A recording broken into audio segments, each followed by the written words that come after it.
Father Ron Rollheiser is an Oblate priest. He has just completed his term as Provincial Superior of St. Mary's Province of the Oblates of Mary Immaculate in Saskatchewan.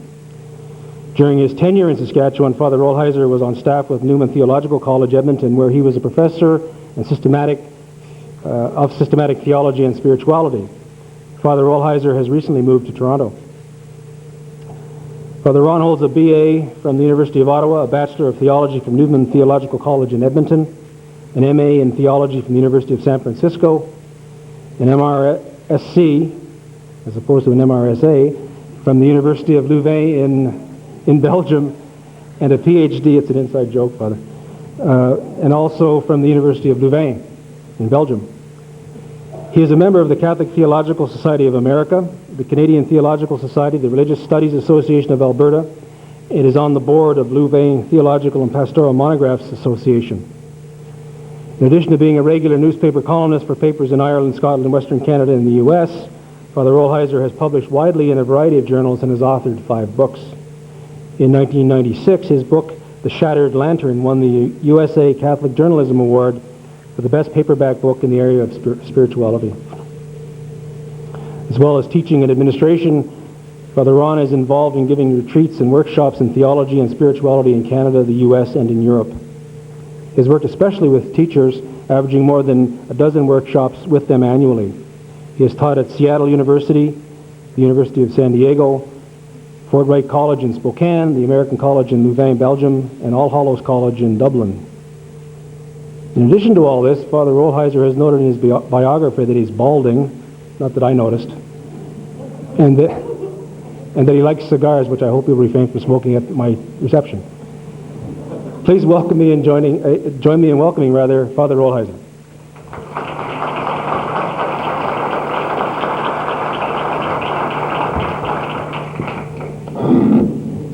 Thank you, Bruce.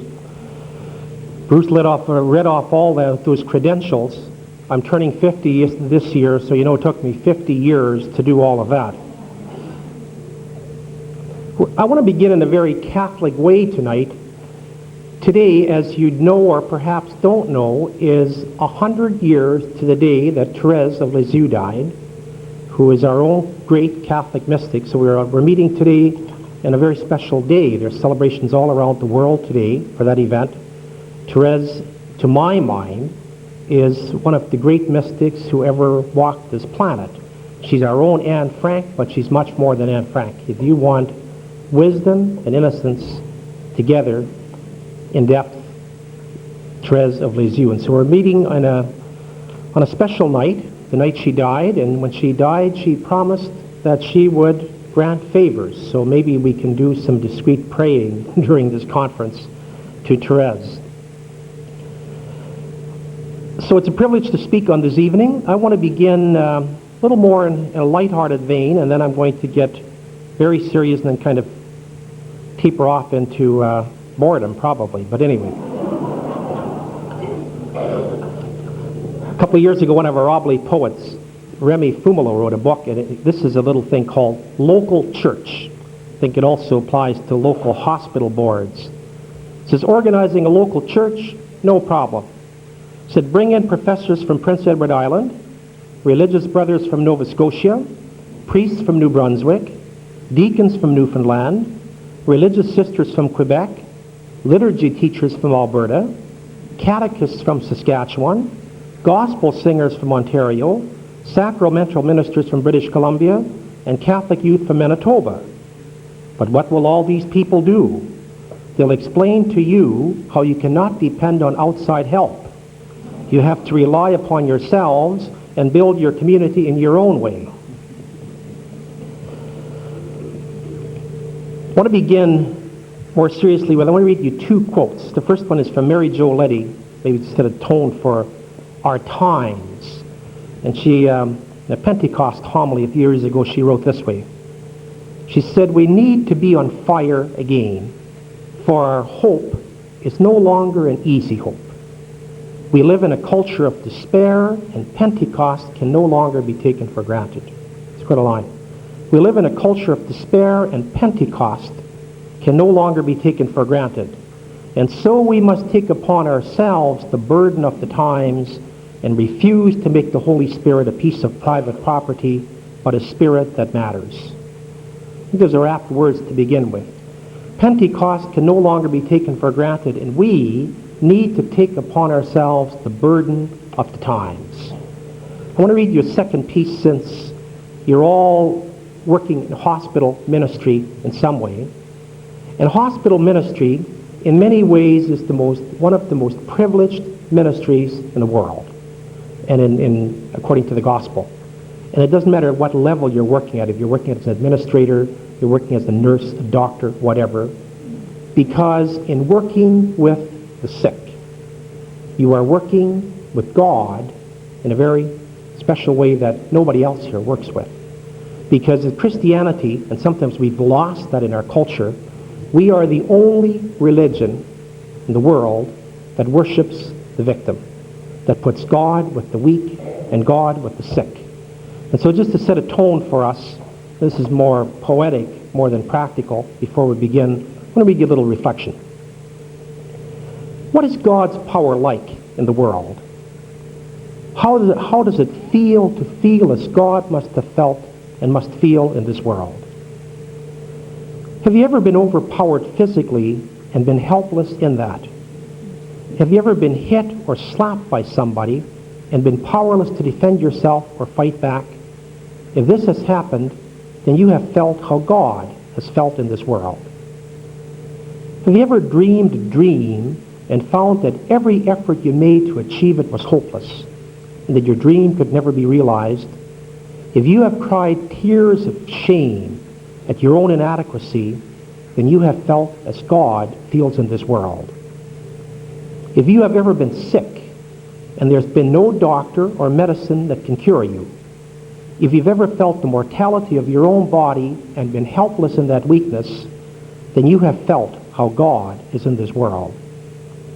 If you have ever been shamed in your enthusiasm and not given a chance to explain yourself, if you've ever been cursed for your goodness by people who misunderstood you and you were powerless to make them see things your way, then you have felt how God is in this world.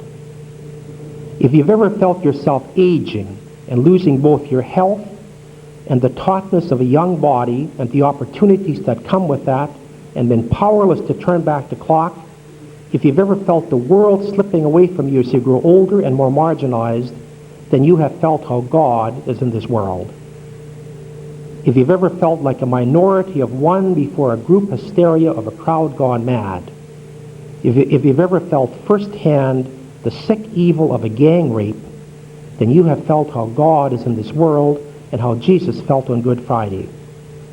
Because the God we believe in never overpowers. God's power is never the power of muscle, speed, physical attractiveness, brilliance, or grace, which as a contemporary expression has it, will blow you away and make you say, yes, yes, there is a God. No. The world's power works that way, but God's power is always more muted, more helpless, more shamed, and more marginalized. But it lies at the deeper base of things, and in the end will gently have the final say. I want to begin with those words. God's power is always more muted, more helpless, more shamed than the world's power. We're here tonight to reflect on the social ministries of the church, leaven of society. And I've subtitled it, taking a little liberty that they didn't give me when they asked me the topic, to subtitle it, The Need to Refound. And I think on all your tables, I suspect there must be a handout there someplace. That would be very handy for you to follow with, because you'll know where I'm going, and you'll have a clear indication at the beginning how long I'm going to be, and you'll know when to go out for smoke breaks and so on. But the outline, and there's little notes for you to save you having to take your own notes. I want to begin with a couple of apologies.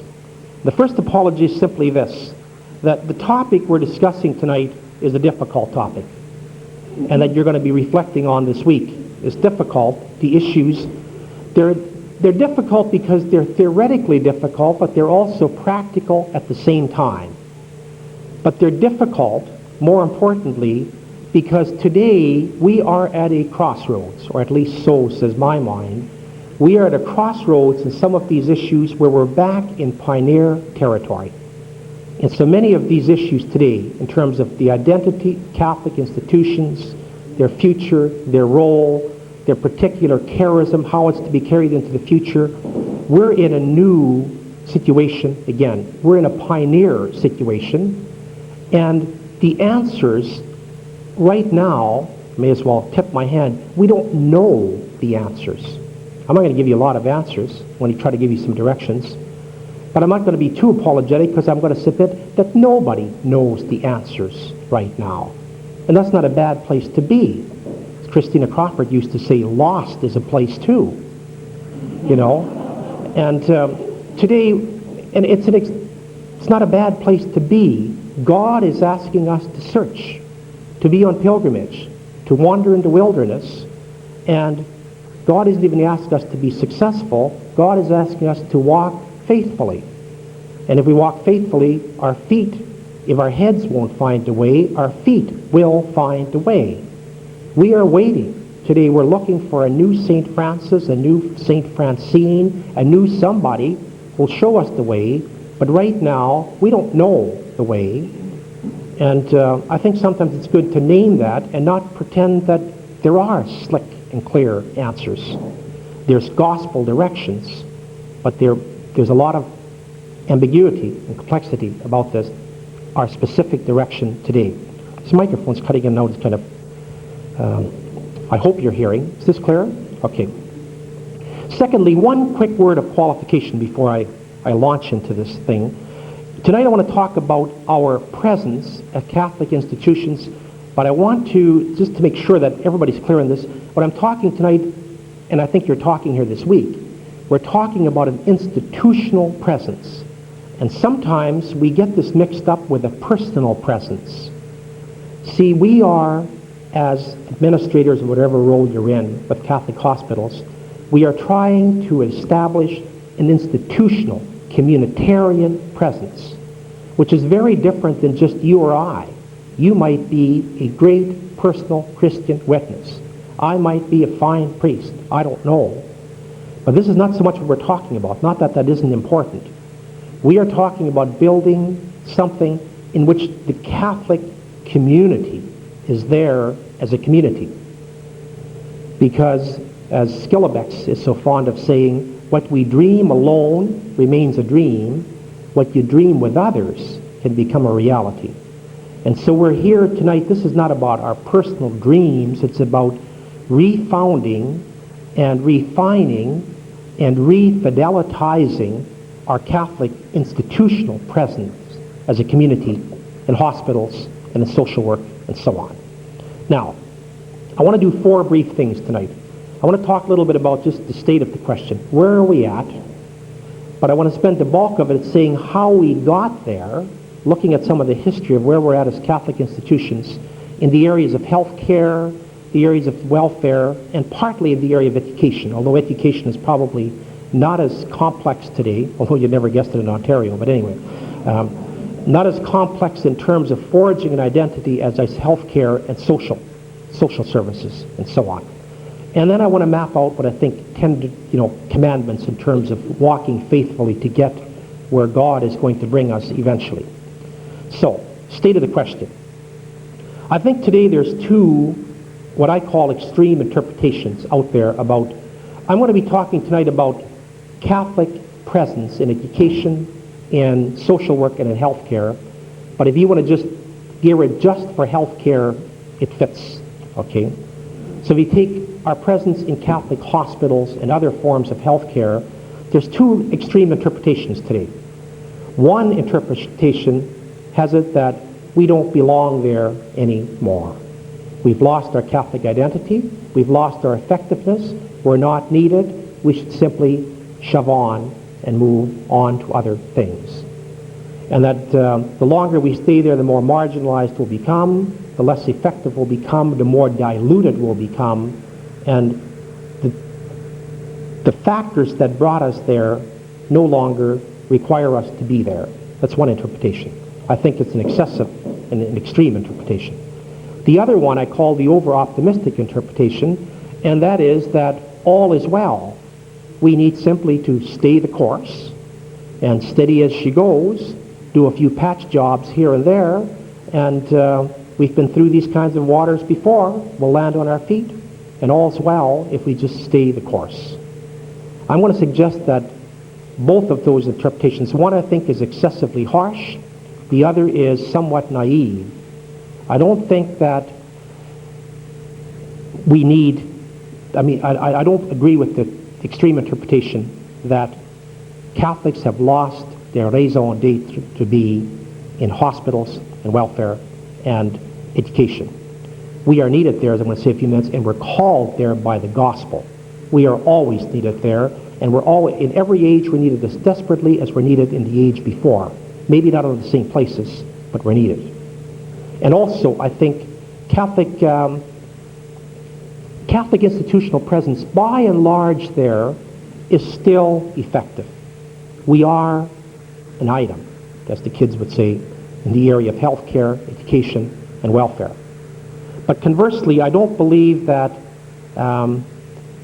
things can just stay as they are. It's not a question of patching. I'm going to suggest later on, we're beyond patching. What we need to do is we need, and that's going to be my thesis in a nutshell, we need to refound. And refounding, as I'm going to say in a few minutes, is not the same thing as simply fine-tuning something, and it's not the same thing as walking away from something. Many of you are religious here. I know there's a lot of religious sisters and so on, and I'm sure your communities have struggled, and have struggled at length with precisely with that word of refounding. Now,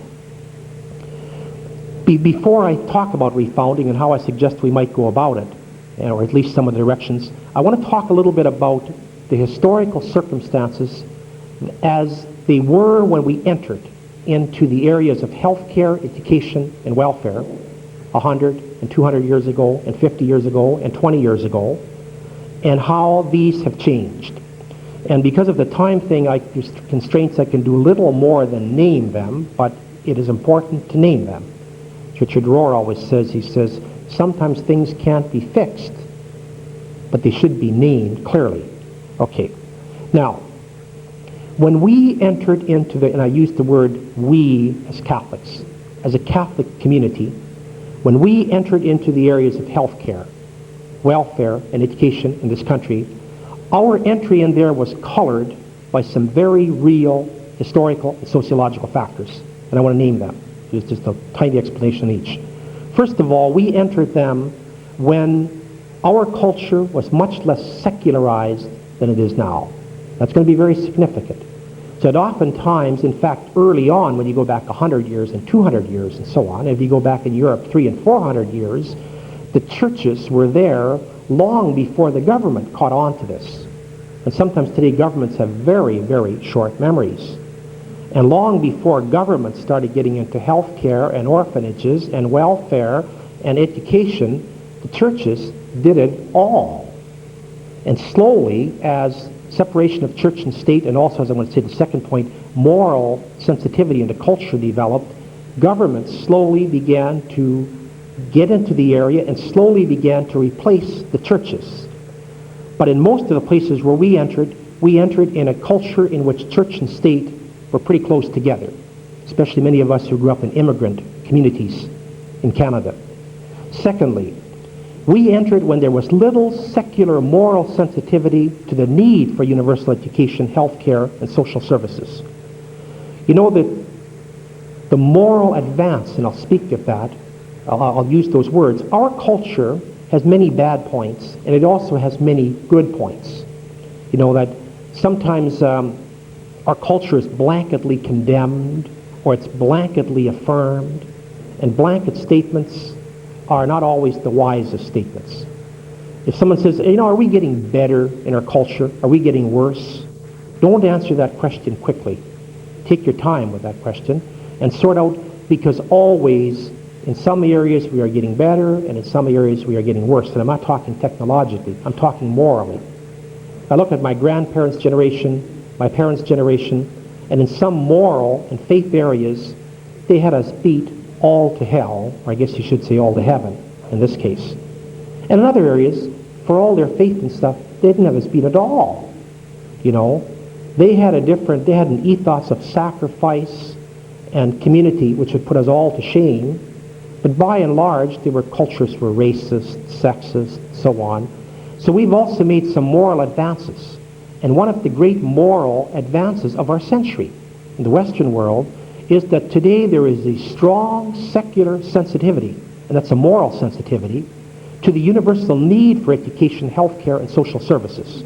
Now, sometimes today there's a little footnote. You might wonder if you're living in Ontario, Alberta, or wherever in Canada or United States, whether we're losing some of that, and as sometimes the greed in our culture seems to overpower that. But even with that being said, when you compare this to, you have to look in history, to 100 years ago, to 50 years ago, to 200 years ago, we are a pole vault leap ahead. And so we often went into healthcare, education, welfare, when there wasn't the same kind of moral sensitivity and moral groups in that area. The church was there alone. Today, as I'm going to suggest, that's changed and changed radically. Thirdly, and quite obviously, the stewardship of these institutions was normally in the hands of religious orders who brought resources and their own charism to it. That's just a fancy way of saying something real simple. And that is, most of the time when we went into schools and hospitals and orphanages and wherever we went, welfare, it wasn't, the church went there, but the church went there under a very clear label. The Grey Nuns, the Jesuits, the Sisters of Charity, St. Vincent de Paul, or whatever. And different orders of sisters would open up hospitals. Different orders of priests would open up orphanages or schools or universities or whatever. And these groups, first of all, brought tremendous resources in terms of money and in terms of finance and in terms of personnel, but they also brought their own particular charism. So you had a Grey Nuns hospital. You had a hospital of Sister Charity. You had a Jesuit college. You had a St. Vincent de Paul orphanage or whatever. So that the Christian identity, the Catholic identity there often was specifically the Catholic identity of the group that built the institution. Now, as we're going to see, that's also shifted. Fourthly, by and large, we started our institutions and they took root in immigrant cultures. And by immigrant culture, our whole church in Canada, essentially the Catholic Church, grew up through immigrant cultures. And so the Irish, the French, the Germans, the Polish, the Ukrainians, whoever, the Italians, today, the Vietnamese, whatever. And that most of us, when we sort through our Catholic heritage, we grew up in immigrant seminaries, literally. And we grew up in an immigrant culture and an immigrant sociology. And in that, the churches needed and wanted to build institutions to take care, and it was very necessary, to take care of their own. So the idea was, as I'm going to suggest in a few minutes, we went into these places, and in fact I missed that point because I wasn't following my outline, but we went into these works, ministries, hospital, social services, education, for two reasons. First of all, there was an external need. So we would go into these places because nobody else was there. When I look at Catholic hospitals in the West, most of them were built. Why? Because this community needed a hospital. It was a question of the hospital was truly needed. And sometimes, not always, that was within inside of an immigrant situation. Now, wasn't the only reason we went there. We also went there because of gospel impulse. So we went there because we were called by the needs of the community, but we went there because we were internally called by Jesus, by God, to feed the hungry, care for the sick, educate the young, and so on. And so all these religious communities and Catholics and stuff who gave their lives there, they responded to need, but they also went there because they had a vocation. They were called to go there. Okay? Now, but we went there most of the time in a specific color. We went there into an specific immigrant community. And we build institutions for our own kind, because in an immigrant community is always a ghetto, and the word ghetto shouldn't scare you. The word ghetto is a good word. You can stay in a ghetto too long, but ghettos are good places. A ghetto is a seminary. And you know the word seminary in Latin, which we don't know the translation of anymore, but the word seminary is the word for greenhouse. It's a place where you put young seedling plants. And when they're strong enough, they get transplanted out. And that's the way many of us grew up. We grew up in a ghetto immigrant community, and we lived there until we were educated enough and strong enough or whatever, we moved out of this community. And now tragically, a lot of people, when they moved out of those ghetto communities, didn't make it. The desert proved too hot for them, and they no longer are Catholic or whatever.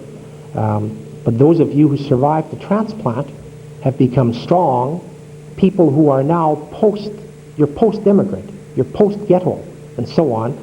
But I'm going to suggest in a few minutes that not always, but to a large extent, our institutions today are post-immigrant, and they're post-ghetto, but they were built in immigrant and ghetto communities with an immigrant and ghetto mentality, which is not a bad mentality, but it's a mentality that has a timeline to it, and at a certain point it ends. So we spawned in an immigrant sociology. Then we spawned, this next point is very obvious, we spawned in a situation where there were fewer demands regarding pluralism, other faiths, ideology, and scientific standards. It's particularly true for hospitals. And so 50 years ago in this country, it wasn't very difficult to be a Catholic hospital. It may have been difficult financially and so on, but it wasn't very difficult in terms of ideology, identity, moral principles, what it meant to be Catholic, how we related to the government and other faiths. Today, it's extremely complex in terms of our relationships to the culture, our relationships to all the ideologies in the culture, and I'm not just talking about moral problems like abortion and euthanasia and Jack Kevorkian and whatever, although that's also an issue, and all the new technologies for reproduction and sheep called Dolly and all kinds of other things, but the scientific demands, the pressure from ideological groups, the pressure from governments and so on, it's very, very difficult. It never used to be that complex. Okay. The irony is today we probably have more money than we had in those days, but it's a lot harder to run Catholic institutions.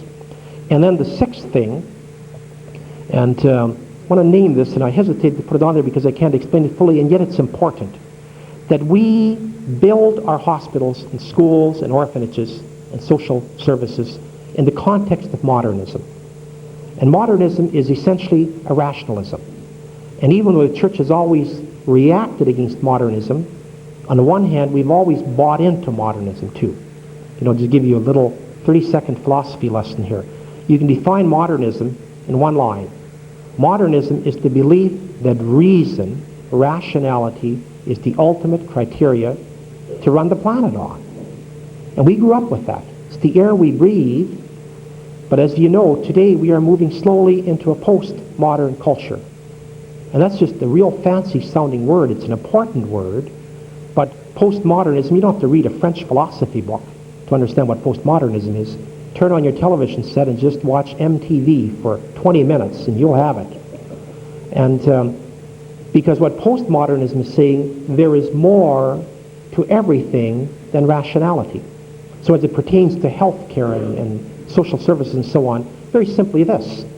And we're finding out, as a civil society today, as we're trying to revise welfare and so on, in a rationalistic culture, which we all grew up in, which spawned our institutions, we threw programs at people. In the United States and some of the places, they just threw a lot of money into programs. So we had, Johnson's Great Society and War on Poverty and all kinds of programs, most of which failed. Threw millions and billions of dollars into programs and so on. See, that's our modernist thinking. Today we're realizing we need to do something. We don't know what to do. It's more complex than just throwing programs at people. Okay. And I want to suggest afterwards to refound is more complex than just retuning our programs. And in healthcare, as you know, in healthcare probably more so than any of the other areas, some of the leaders, the secular leaders in healthcare, certainly it's true in Saskatchewan, where I came from and so on, are postmodernist, both for good and for bad. And they begin to use different words and So in Saskatchewan, we're going to stop using the word hospital. We're not even, hospital's a modernistic word. We're going to have wellness centers and so on. And whether we like that or not is not the point here. The point is, there's a shift. This is an ideological shift and a huge shift in the culture. And so they say it's no longer just a question of throwing programs at people. And some governments are saying we're going to start allocating our money in a different way. They're doing it in Saskatchewan. They're doing it in other places and so on. And then lastly, for us as Catholics, we spawned those institutions in a pre-Vatican II church. And a pre-Vatican II church here, the shift, as I'm going to suggest later on, is not so much a question of, the liberal, conservative, and so on. No, it's much deeper than this. In the pre-Vatican II church, whether you liked it or didn't like it is not so important. What we had before the Catholicism of our youth was deconstructed. And the Catholicism of our youth has been thoroughly deconstructed. The church that I grew up in when I was little is gone. The church most of you, some of you may be a lot younger than I am, maybe it's not true for you, but for most of you in this room, the church you grew up in when you were little is gone. It's gone. For good, for bad. Okay. But what went with it, and you have to think back on this, not all things about the pre-Vatican II church were saintly or good. But what we did have in the pre-Vatican II church, which we don't have today, and not all things about the church today are good, and not all things are bad. But what we had in the pre-Vatican II church, and I want to name a couple of things, which we don't have anymore, there was still, both in the church and society, a sense of enchantment. There was a sense of hope that we were moving forward. There was also a common story. We had a common catechism. Remember the old Baltimore Catechism, and every kid in North America memorized it and so on. But it wasn't just the common catechism. There was a common ethos. There was a Catholicity. In fact, one of my friends said, to have been a Catholic in the 50s and 60s, we think back now, it's like a joke. You either get it or don't. Okay. And if you get it, it can't be explained. And those of you who are pre-Vatican II Catholics, there's something, you know it. It doesn't have to be explained. The first Fridays, there was a whole ethos, what it meant to be Catholic, both for good and for bad. There was a commonality and an enchantment in which we could move forward. Now, today, that is broken down. It's broken down not just in the church, it's broken down in the world. Our church and world today is full of very rich stories, but we no longer have a common story. And when there isn't a common story, it becomes not impossible, but it becomes much more difficult to begin to walk as a common people. So prior to Vatican II, it was more easily done for Catholics to be institutionally, communally present. Today it's pretty different. We need about as many hospitals as we have Catholics, and schools and so on. Now, this is what we came from. What happened? Okay, this I can name more quickly. In the last 20, 30 years, really, this has happened. There has been much more of a radical separation of church and state, and as I say on the comment there, and the state got the kids. See, church and state divorced, as in all divorces, somebody gets the kids, and in this case, the state got the kids. And so we're the other partner. Half the time we're trying to sue to get our kids back. That's an analogy you can use. It works. With Catholic schools and everything else, we literally were the divorced partner. We used to be together. Now there's a divorce between church and state, and we're suing the other partner to try to get some access to the kids. Get them weekends, how long can we have them, and so on. But literally, the state got the kids. Then, an increased secular moral sensitivity and responsibility in the areas of health, welfare, and so on. And this is good, but it's had real consequences on us. So more and more, in this country, when you look at it and compare it to the rest of the world, and even to the rest of the Western world, by and large, our governments, we shouldn't be so hard on them, have had pretty good records. In terms of it's never been perfect, and it's far from perfect, but relative to the rest of the world in Canada, in terms of health care, universal access to education, literacy, and welfare, and so on, we have done not as good as anybody else in the world, because there are some Scandinavian countries and Holland and so on have done a little better than we have, But we have done real well. And that's not just a secular achievement for a country, that's a moral achievement.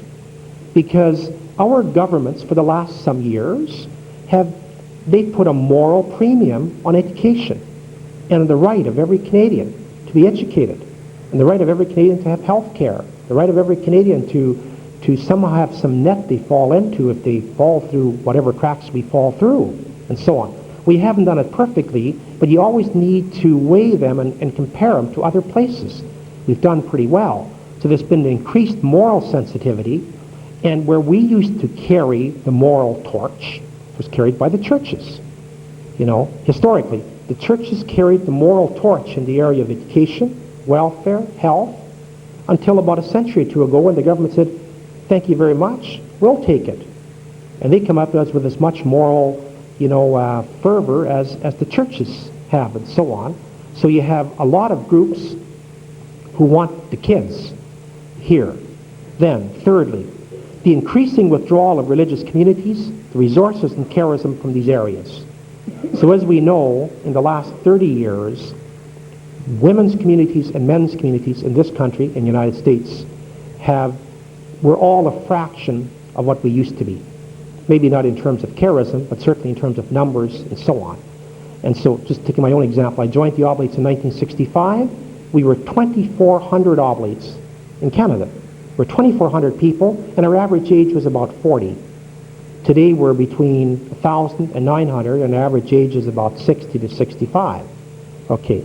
Now, it's true for all communities and so on. And so what we've had is a massive withdrawal of religious communities, sisters' communities, men's communities from hospitals, orphanages, schools, and so on. And when they withdrew, especially a lot of personnel, some of the financial resources they brought there, but oftentimes they withdrew their charism. I mean, not in a callous kind of a way, but you had a Grey Nuns Hospital is no longer a Grey Nuns Hospital. A hospital run by the Sisters of Charity, it's no longer, or whatever. A Jesuit college, or the Oblates, we used to have the University of Ottawa. Now it's just the University of Ottawa. It no longer has the Oblate ethos or charism, whatever. I think it's a very good university. It's no longer a Catholic or an Oblate university. We withdrew not just our manpower and our money, but we withdrew the identity that the University of Ottawa used to have. Then, a post-immigrant culture and a post-immigrant Catholicism. And I've kind of said these things. But more particularly this, one point I want to emphasize here, and I'll come back on it. In an immigrant culture, in an immigrant sociology, what happens is we build institutions to take care of our own, and that's good. In a post-immigrant culture, as I want to say when I talk about those 10 Commandments, we no longer build institutions to take care of our own. There's another stage. Both are gospel stages.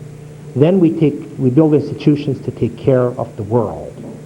So that as soon as we move from immigrant to post-immigrant, there's a major shift on why we do something. See, in an immigrant culture, I grew up in an immigrant culture and I understand it. In an immigrant culture, it's us against them. We're the immigrants, and here's the large world out there. Okay? And in an immigrant culture, you meet that world with a certain fear. You're supposed to stay with your own, marry your own, be like your own, and the larger culture is a threat.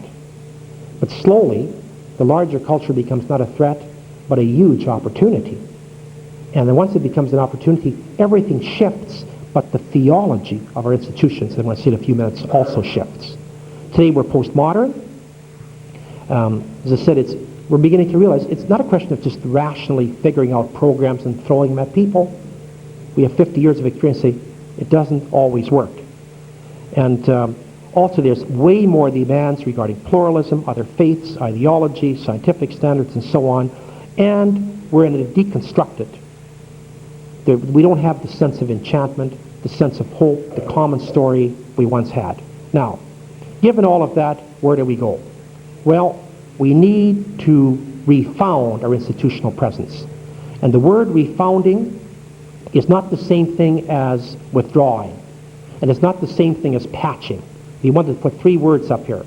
Withdrawal, patching. Refounding is between those. We're not withdrawing, and at the same time, we're not just doing any patching. And so, I've typed out the definition so I don't have to dictate it, but refounding is an attempt to return to the principles of the initial foundation in hope of extrapolating from there an essence that can lead to a renewal which is faithful to the original charism and yet able to respond to the needs of today. Biblically, this is reading the signs of the times, and it involves a tension between two competing principles: real risk of novelty and real fidelity to one's charism. I'm going to talk about those afterwards again. Creativity and boundaries. What we do in refounding is we don't just say, steady as she goes. We say, the situation has shifted so much that what we need to do is we need to go back to our origins. And you ask the questions, why did we go there? Why did we go, in your case, why did Catholics build hospitals in this province? That's the question. Why did Catholics build hospitals in this province? And to extrapolate, to take that and to name those principles, and then to take those principles and today, say in the light of the shifts of today, what do Catholics do in terms of health care in Ontario? Now, very simplistically, I don't want you to necessarily take this paradigm, because I've been to meetings in Saskatchewan where people have sat down and painfully looked at some of this and had some painful disagreements.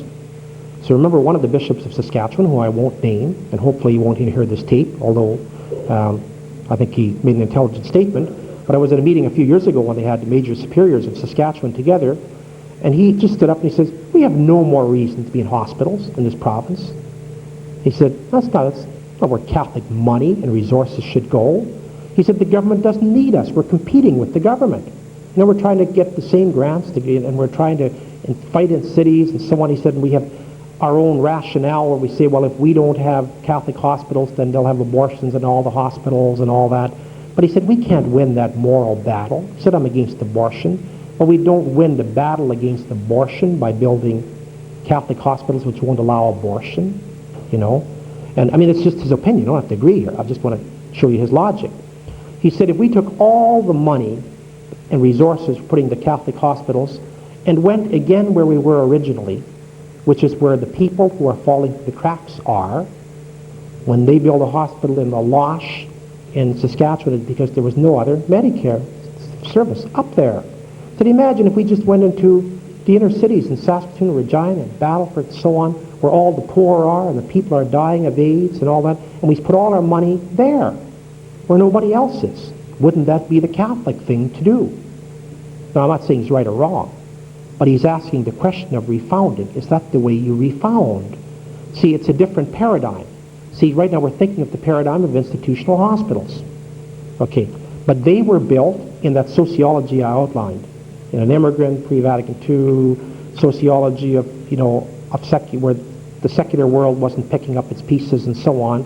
But these are institutional questions we have to always ask. Again, I'm using the example of, quoting this bishop, not necessarily because I think he's right, because it's not my position here to say tonight whether he's right or wrong, but as an example. He's saying, see, that's a refounding question. He may have answered it wrongly, I don't know, but that's a refounding question. He's saying, look at why we went there originally, and then extrapolate that principle, and then we go out in healthcare and we spend our resources, our hearts, our faith, our money, which comes last, in the way the charism of Catholicism asks us to spend all this. Now, I want to give you an image, the metaphor. The biblical metaphor for this is stewardship.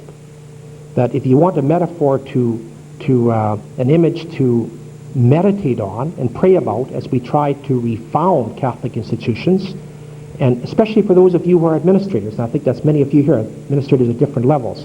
An administrator, and you should have this because administrators get very, very bad ink by and large. This is a bureaucrat, pencil. No. Biblically, you are stewards and you are really important. Administration and politics. Everybody should have to read Aristotle's definition of politics. It's the single most important thing inside of a culture. If people can't find ways to work and build together, you have anarchy and everything dies. And you're not Administrators, you're community builders. And you're not community builders, you're biblical stewards. You're taking care of the garden. Okay? You're tending the garden. Now, a couple of things about stewardship, though, in Scripture. 3 things I would emphasize. Principles. The first one is the steward doesn't own the property. You know, the steward administrates somebody else's property. It's the master's property. It's not our property. We can never forget that. Secondly, you know, because the steward in Scripture, that's the mythological knight or warrior. They're always in service to something higher. You know, you can look at iconography of that, beautiful in the King Arthur legends and so on, but the knight never calls the shot.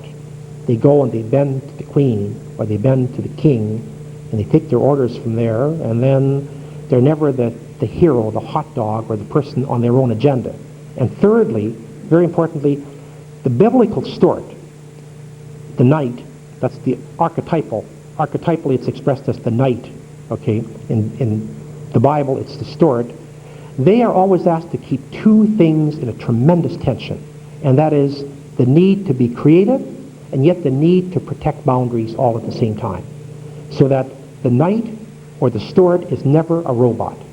You are never a robot who just parrots principles. Sometimes you get people, you know, these are the rules, Rome says this, the bishop says that, somebody else says that, somebody else says that, and so on. Here's the Catholic principles, and it just boom, boom, boom. No. That's not being faithful.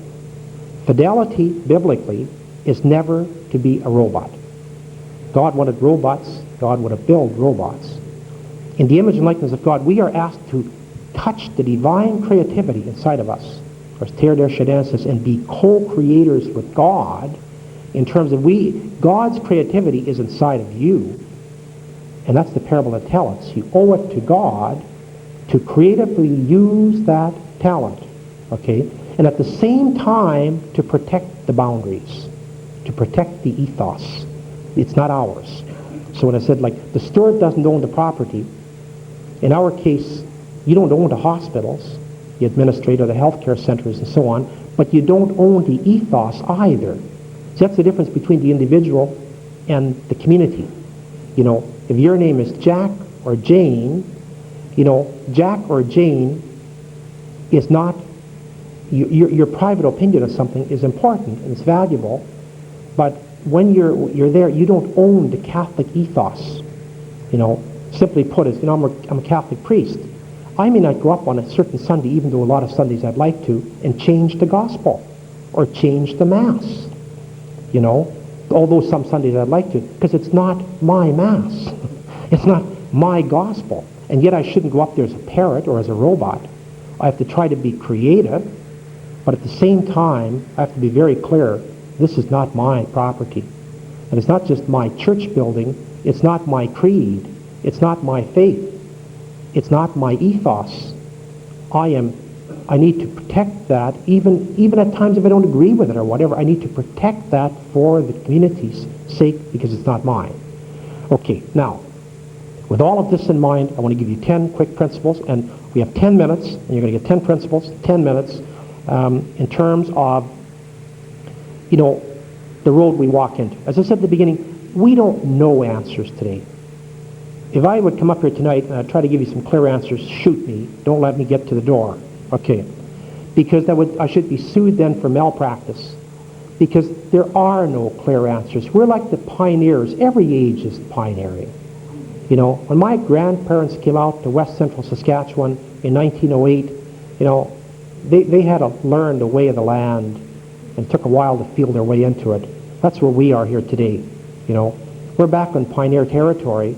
I mean, it takes some time to learn the lay of the land, but we're not there naked. We're there with the gospel principles, and I want to name those gospel principles. The first one, from Jesus.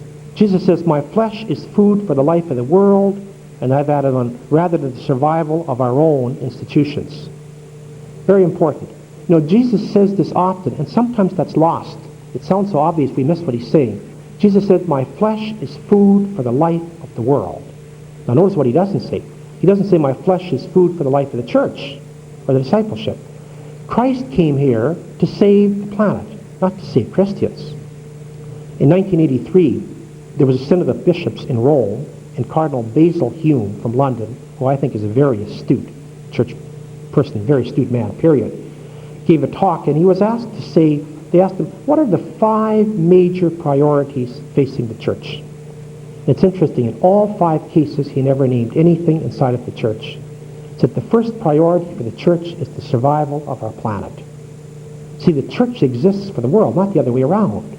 That's why Christ was born. We often miss the symbolism of Christ's birth. They say Christ was born in a manger. You know, a manger is a trough. It's where animals come to eat.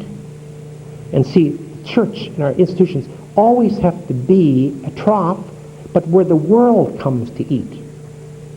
You know, our role as administrators for Catholic institutions is not to make sure the institutions survive. That's secondary. And I know that's always I was a major administrator for 6 years, and I was always falling into that. You know, I want to make sure my province of Oblates survives. But that's not why we exist. The Oblates don't exist for the Oblates. We exist for the world. Catholic hospitals don't exist for Catholics, or to survive, or to be successful, or to turn a good bottom line, although all those things have to be factored in. They exist for the world, where the animals can come and eat. It's quite an image, but anyway. Okay. Then number 2, which I've already said, do not abandon, do not patch, refound. I think we need to have that in mind. Today we're in a situation where we can't walk away from what we're called to as Roman Catholics. And at the same time, we can't pretend that 1997 is 1957. And then yet, so what we need to do is we need to refound. We need to go back to 1957 and 37 and 47 and 1900 and see what the Catholic charism was, why we went into these works, and then do the same thing all new again. Then employ the imagination of Christ, which is Paschal imagination. You know the difference? I mean, we generally tend to fall into 2 ideological camps, both in the church and the world, and both are a trap. And we got words for it, liberal and conservative. Was Jesus a liberal or was Jesus a conservative? Are you a liberal or are you a conservative? You know, sometimes people ask me when I'm speaking, they say, Father, are you liberal or conservative? And I will say, what possible difference should that make? More recently, Jim Wallace has written some very fine books just suggesting that both those categories are dysfunctional. Jesus, that's true. But what we need is not, the mind of Christ was neither liberal or conservative. The mind of Christ was Paschal. And what is a Paschal mind? See, a Paschal mind, it's like the Paschal mystery.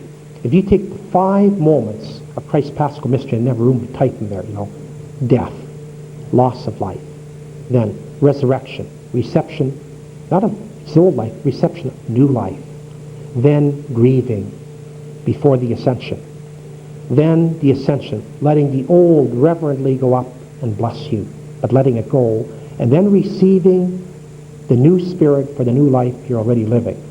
See, that's both old and new. That's why Jesus said the good scribe reaches in the sack and pulls out the old as well as the new. That's what we need to do. You know, not a question of being liberal or conservative. Sojourners in Washington, which I think is one of the great Christian groups working in these areas today, and they have a new slogan you can get on a t-shirt. They say, not from the left, not from the right, but from the Spirit. You know? So it's not don't fall into ideology of left or right. Both will make you less than fully compassionate. Fall into the Paschal mystery of Jesus. And the Paschal mystery always works by you name your deaths. We're dying every day. Name what's died, and then recognize what's risen. The resurrection appearance of Jesus. Grieve your losses, let the old bless you, and receive the Spirit for the life that we're really living. Then, fourthly, maintain institutionally an essential Catholic identity. And at the bottom I put a little elaboration on this. I spelled out the 8 components that, to my mind, are, like when you say, this is a Catholic institution, okay? So we're going to put the label Catholic on a hospital or a school. It should be Catholic, not just have the name Catholic. And if somebody had said, you know, what are the components, like what makes a Catholic? like a cake. What goes into the recipe? Well, you got to put these 8 things in and then beat them and bring to a slow boil. Okay. Full initiation in the community, baptism, confirmation, regular Eucharist in our local community, including a sensitivity to liturgical rhythms of the church's life, a life of prayer and private morality, social justice, a sense of responsibility for ministry and leadership, including the financial, then a concern for the universal church, its unity, its ethos, its spread, its maintenance, fellowship with some local community, and a concern and respect for public forum within the community, which negatively translates, you may not be a source of scandal. Maybe in the few minutes of questions if you want to ask further, and then we can. Then, fifthly, preferential option for the poor. And I'm not saying this one because it's politically correct. I'm saying this one because it's biblically correct. Catholic institutions, if we're faithful to our founder, who is Jesus, our option, not that we ignore the rich. We don't ignore the rich, but we favor the poor. Jesus said, when you have a party, don't invite your rich friends who can pay you back. Invite the poor who can't pay you back. So you heard tonight said, when you build a hospital or a healthcare center, don't build it for the rich. Build it for the poor. Okay. Then, be institutions of positive criticism, both as regards society and as regarding the church. Now, I put those two words together, and they're usually not put together. The word positive and the word criticism. You know, usually when we're trying to be positive, we'll never criticize, and usually when we're criticizing, we're not positive. Ernst Käsemann, the great Protestant scripture scholar, recently, I think he said in Toronto a couple of years ago, he said, you know what the trouble is in the world and the church? It's that the liberals aren't pious and the pious aren't liberal.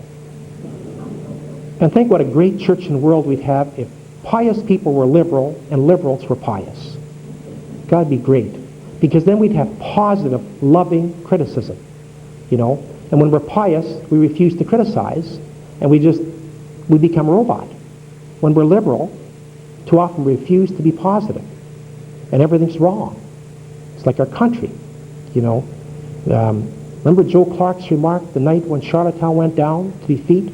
Now, I don't care whether you like Charlottetown or not, but Joe Clark made a very astute remark. Clark said, our country has clearly shown what it doesn't want. I wish somebody in this country could show us what we do want. See, because it's too easy just to criticize. It's too easy, you know, even if it's brilliant. You can go and say, this is all wrong, this is wrong, this is wrong, this is wrong, this is wrong. But on our part, that requires no conversion. It requires no commitment. It requires no attunement to grace, and it requires no community. As soon as you say, let's start building this way, it requires conversion, attunement to grace, community, starting to link arms with some other people, and so on. And I very much appreciated Clark's remark, you know, not to say how I voted on Charlottetown, but he said, you probably know how I voted on Charlottetown, but it's a good remark. He said, see, it's not good enough just to say, we don't want this, we don't want that, because sooner or later, we lose everything unless we can find out what we do want, unless we can start building together. That's positive, critical. Then, we lead in the culture and not just in the sacristy. I'm going to leave that for another night. Okay. To always be in a working dialogue and partnership with all constituencies of goodwill. That's self-explanatory, but it's very important. You know, that we're Catholics, and we have to, that's a label we need to be proud of, and we need to be building Catholic identity, but never, never be in an adversarial relationship with goodwill. Never. Then you have God fighting God. And always remember, Socrates said, and Jesus said in his own way, we are citizens of the world first. Before you are a member of the church, you're a human being. And I say this as a Catholic priest and so on. I'm proud of my Catholic identity, but before you're a Christian, before you're a Catholic, you're one of family humanity. And that's our largest family. So never be adversarial to wherever there's goodwill, whether it's Catholic, Protestant, Jewish, Muslim, atheistic, New Age, liberal, conservative, whatever.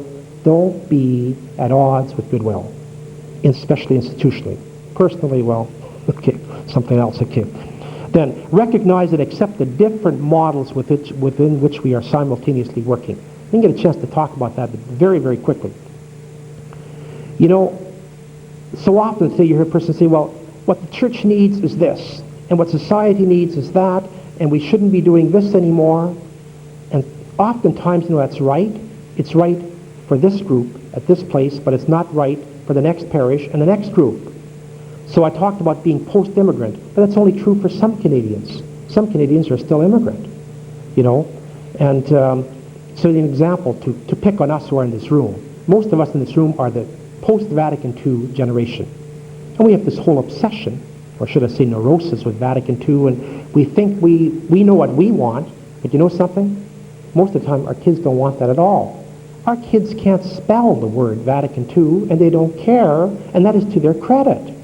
They think this Vatican II is like these Rocky pictures, Vatican I, Rocky II, so on. And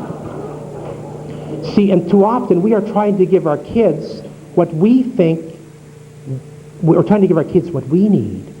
And maybe we need that. I don't want to be negative in our generation. We need certain things, but sometimes their needs are very, very different. And today, we have to be bilingual in more than just French and English.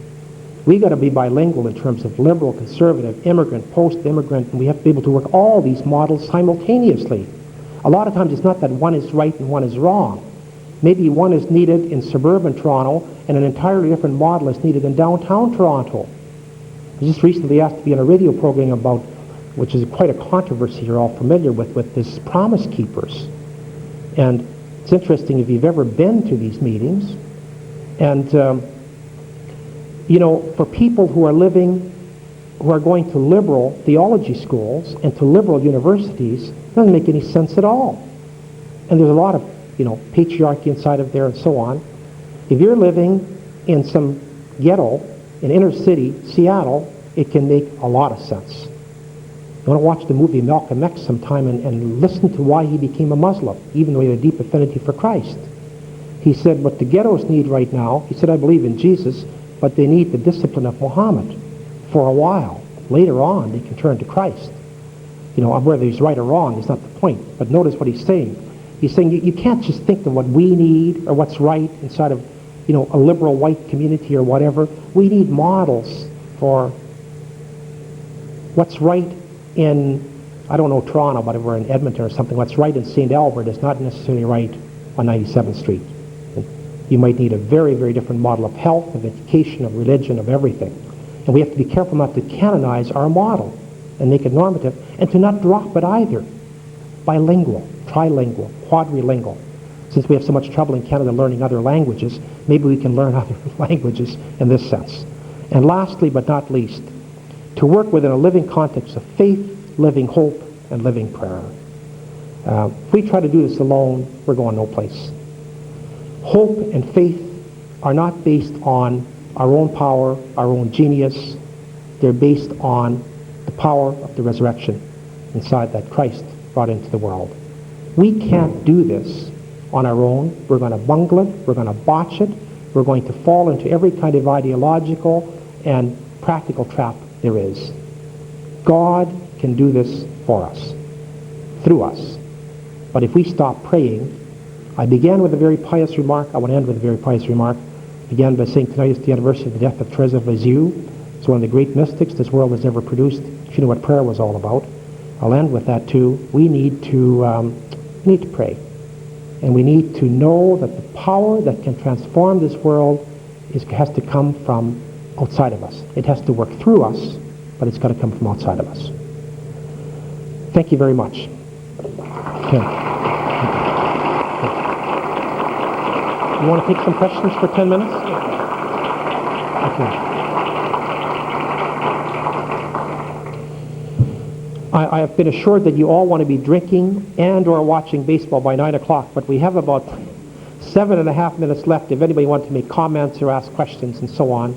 And we shan't keep you from that spot after 9. Any questions, comments?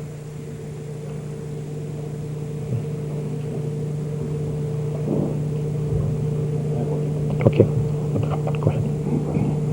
Question I would have, Father Ron, is in healthcare, with our universal system of healthcare, which theoretically is accessible to everyone in our society, And with the way in which our organizations, our hospitals are specializing, how would you recommend that we give that bias, that we look after the poor in our society?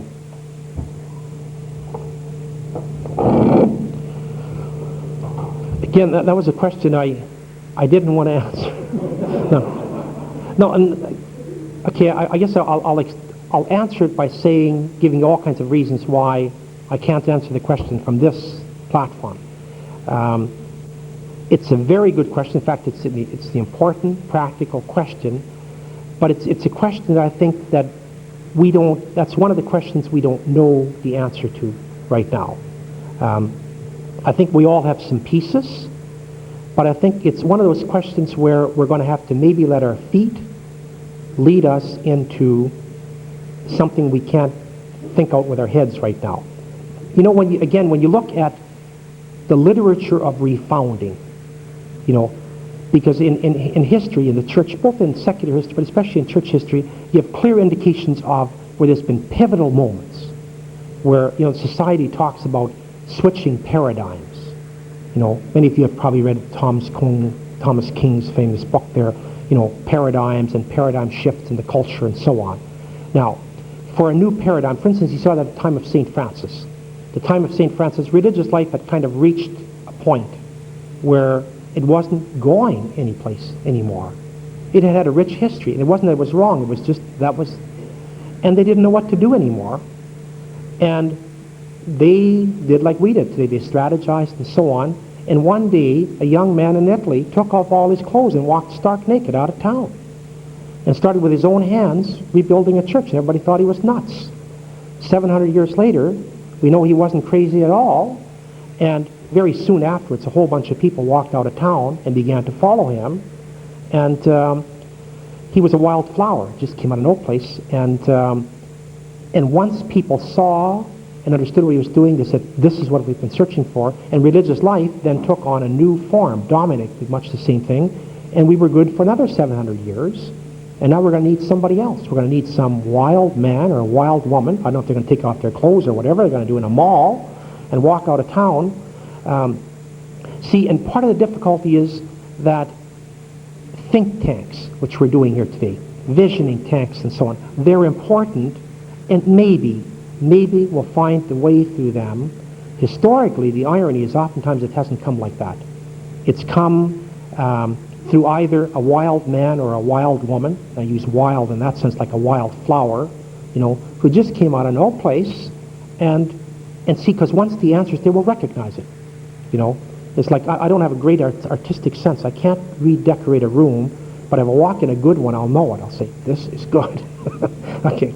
Well, it's the same with us. A lot of times we don't know how to redecorate and refurbish the whole. But when we see it, we're going to know it. We're going to say, this is the way it should be done. See, when somebody gets the winning formula, that's kind of a crass way of putting it, we'll recognize it. But right now, we don't know. And then, when we don't know, gospel, this is the answer. Jesus says, when we don't know where we should be going, specifically what we should be doing, then we need to just be faithful to our fundamentals, which is what I tried to lay out in this thing. Then we keep the car between the lines, we keep driving, and we keep doing the only thing we know how to do. Right now, I think, one of my opinion, I'll give it to you. Right now, I don't think we know much more what to do beyond maintenance. And so then we do maintenance. You know, maintaining our present institutions and so on as we walk and search for the way. And there's two ways we come to newness. Sometimes the head leads the feet, and we think our way into a new way of acting. And sometimes the feet lead the head, and we act ourselves into a new way of thinking. And I think right now it's more, we're partly stalled, if you want an image, and we don't have a lot of creative, imagination that is really truly transformative, that's communally transformative, that the community can put its heart behind and everybody support. And so maybe for the next while, maybe the best thing we can do is to maintain and to look for openings, to look for newness, to see if a new Francis or somebody's going to come along, or whether our feet are going to lead us into something. And 5 years from now, we might say, oh, this is what we should have been doing all along. Schopenhauer, the great philosopher, once said, He said all great truth, as it emerges, goes through three stages. He says first it's ridiculed. He said then it's opposed, and afterwards it's understood as it's always been self-evident. Okay? So 5 years from now or 10 years from now, we'd say, well, this is what we should always have been doing. But hindsight is an exact science. And sometimes you got to walk, and let your feet take you. And when you look back and say, we walked right, and it becomes clear. But to my mind, I don't have a clear paradigm in my head right now. Say, we should be doing this. Or like I quoted a bishop from Saskatchewan who said, like, let's stop hospitals, take all that money and put it into people going into inner cities and working with AIDS and refugees and so on. I don't know. Maybe we need to rest that or whatever. Those are questions we have to pray about and discern. I think it's probably premature to make those kinds of decisions. That's my own opinion.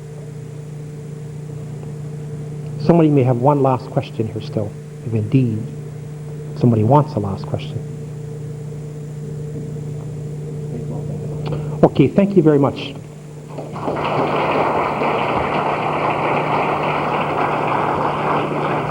Now call on Peter Burns, the treasurer of our association, to thank Father Ron.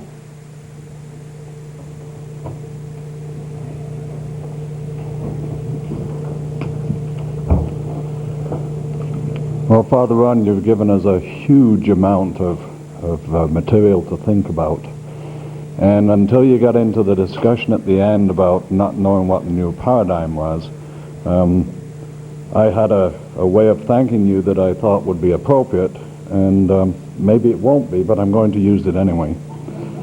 You started off by talking about us needing to be on fire again, and that we live in a culture of despair, and Pentecost can no longer be taken for granted.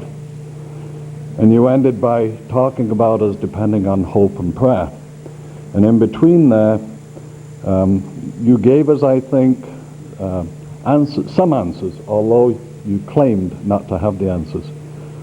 Somebody once said, if you don't know where you're going, you might end up someplace else. Thank you for presenting to us a destination, even though it might be in the fog at the moment. Somebody else said, any road will do. Thank you for letting us know there is a way and encouraging us to move along that way and find that way.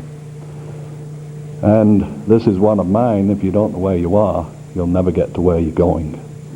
Thank you for locating us and giving us the tools, at least to start along the path. I must say that at the start of this presentation, I was handed a copy of the Commission's directives for Sarnia Lambton, and you were able to take me away from what I read there throughout with your presentation, with the clear, lucid manner in which you presented it, and with the ideas. And for that, on behalf of the board of CHAO and everyone present, I thank you.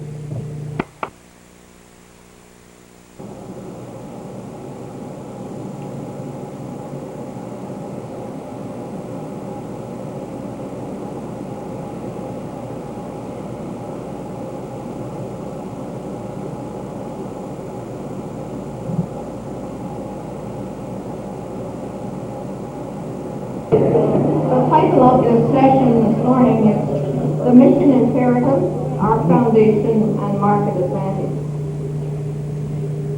One of the greatest challenges we face today as providers of faith-based health care is the need to articulate the meaning of mission in today's pluralistic and economically driven society.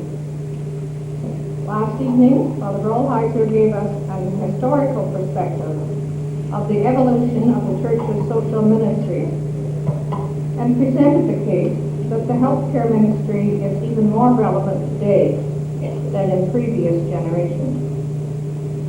Our challenge today is to maintain this historical tradition in the context of today's society. In this session, Sister Jean Du Bois will address this challenge. Sister Jean maintains that mission should and must be seen as an enabling feature of the Catholic health ministry. Rather than being hidden or limiting, mission can be an advantage as we struggle with restructuring, downsizing, and partnerships. In a recent article, Sister Jean wrote, "The requirements of mission should be understood as ways to gain market advantage. Unless we have sufficient advantage in the market, our capacity to effectively transform the present reality on behalf of God's kingdom will be limited." Sister Jean is the Vice President for Medical Services at the Catholic Health Association of the United States and an adjunct professor in the Department of Internal Medicine and the Center for Healthcare Ethics at St. Louis University Health Sciences Center. Jean was born and raised in California, where she received her RN and earned an undergraduate degree in nursing from Mount St. Mary College in Los Angeles. After working for several years in critical care nursing, she began studies in theology and medical ethics. She received her MA in theology and ethics from the University of San Francisco and a PhD in moral theology and medical ethics from the Catholic University of America in Washington, D.C. She is a sister of St. Joseph of Carondelet. Sister Jean has published widely, including a 1994 book entitled A Primer for Healthcare Ethics, Essays for a Catholic Pluralistic Society. Also a chapter entitled Ethical Issues Under Prospective Payment in the book Quality and Cost Containment in Care of the Elderly, published in 1991, and a chapter entitled The American Healthcare System and the Pursuit of Health, published in the book Values in Public Life, published in 1995. Before Sister Jean arrived, I inquired among my French-Canadian friends here in the audience how to pronounce this lovely French name, but Sister Jean assures me it's simply Dubois. So please join me in giving a warm Ontario welcome to Sister Jean.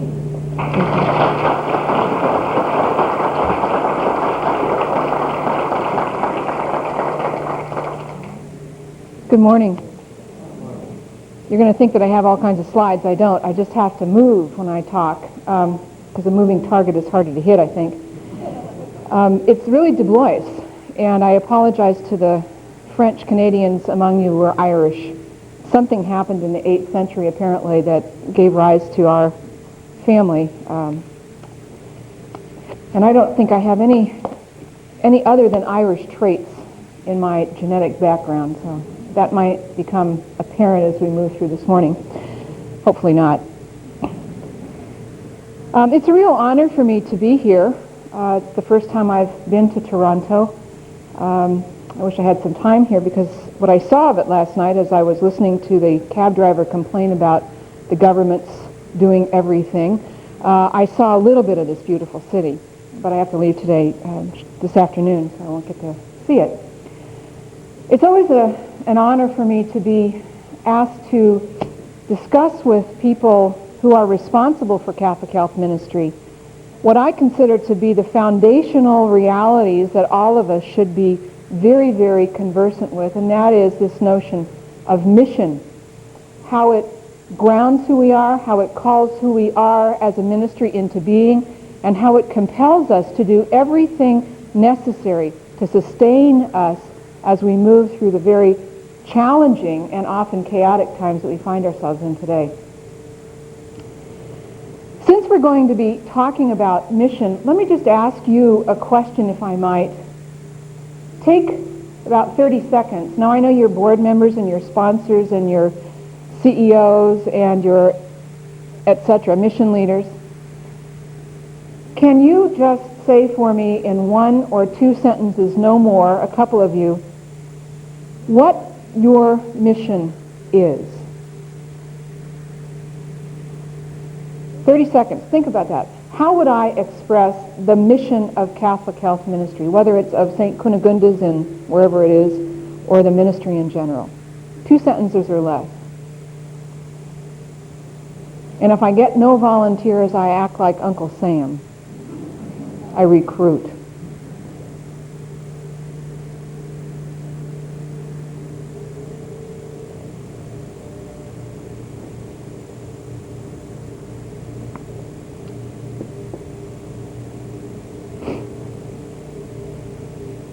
Okay, may I have a volunteer? Now, it's really interesting when you do this kind of thing. You know, the first thing that happens is this. Like, she's not going to see me. Yes, ma'am. To serve, to love. To serve, to love. That's certainly 2 sentences or less, okay? Another expression. Is that a hospital? Is that a... Okay. One more. At least one more. Compassionate care with a difference. Okay? Anybody else just dying to say what this is? Yes, ma'am.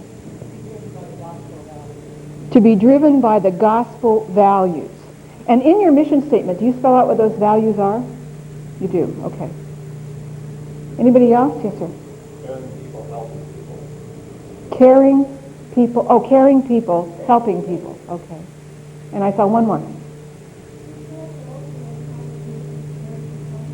To serve people in their time of need with care and compassion.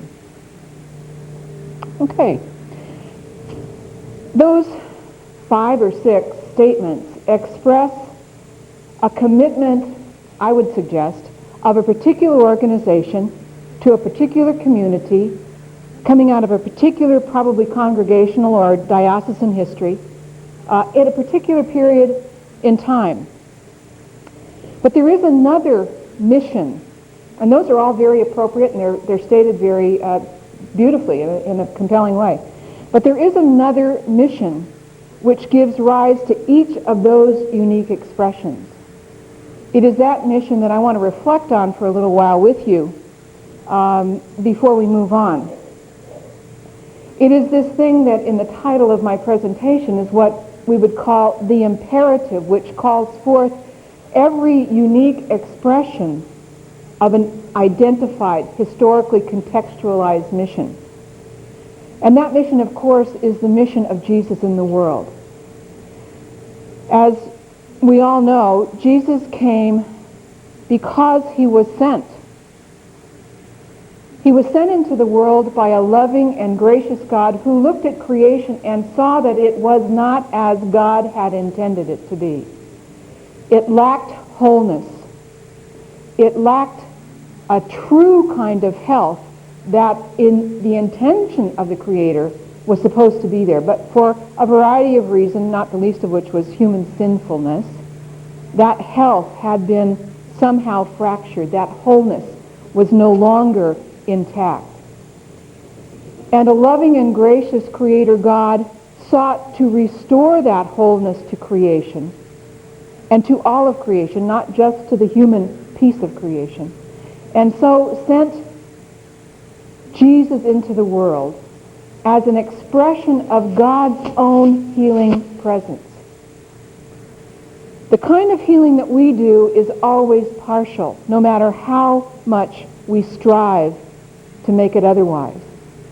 The kind of healing that Jesus brought, however, was a different kind of healing than we are capable of. It was a radical kind of healing. Now, it is what we strive for, certainly. But Jesus came to bring into this broken creation a kind of presence that by his very presence radically restored the wholeness that God intends for creation. And he came to bring that radical presence in order to reinitiate the kingdom of God, the reign of God, what some feminist theologians call the household of God in creation. In other words, Jesus came to make creation a place where God would be welcome again. And because God would be welcome in creation, therefore all God's people would be welcome. Now that's radical healing. What does that look like? Well, in the life of Jesus, we see him again and again healing people. He healed the man with leprosy. He healed the woman with the hemorrhage. He healed the child possessed of the demons, and many others.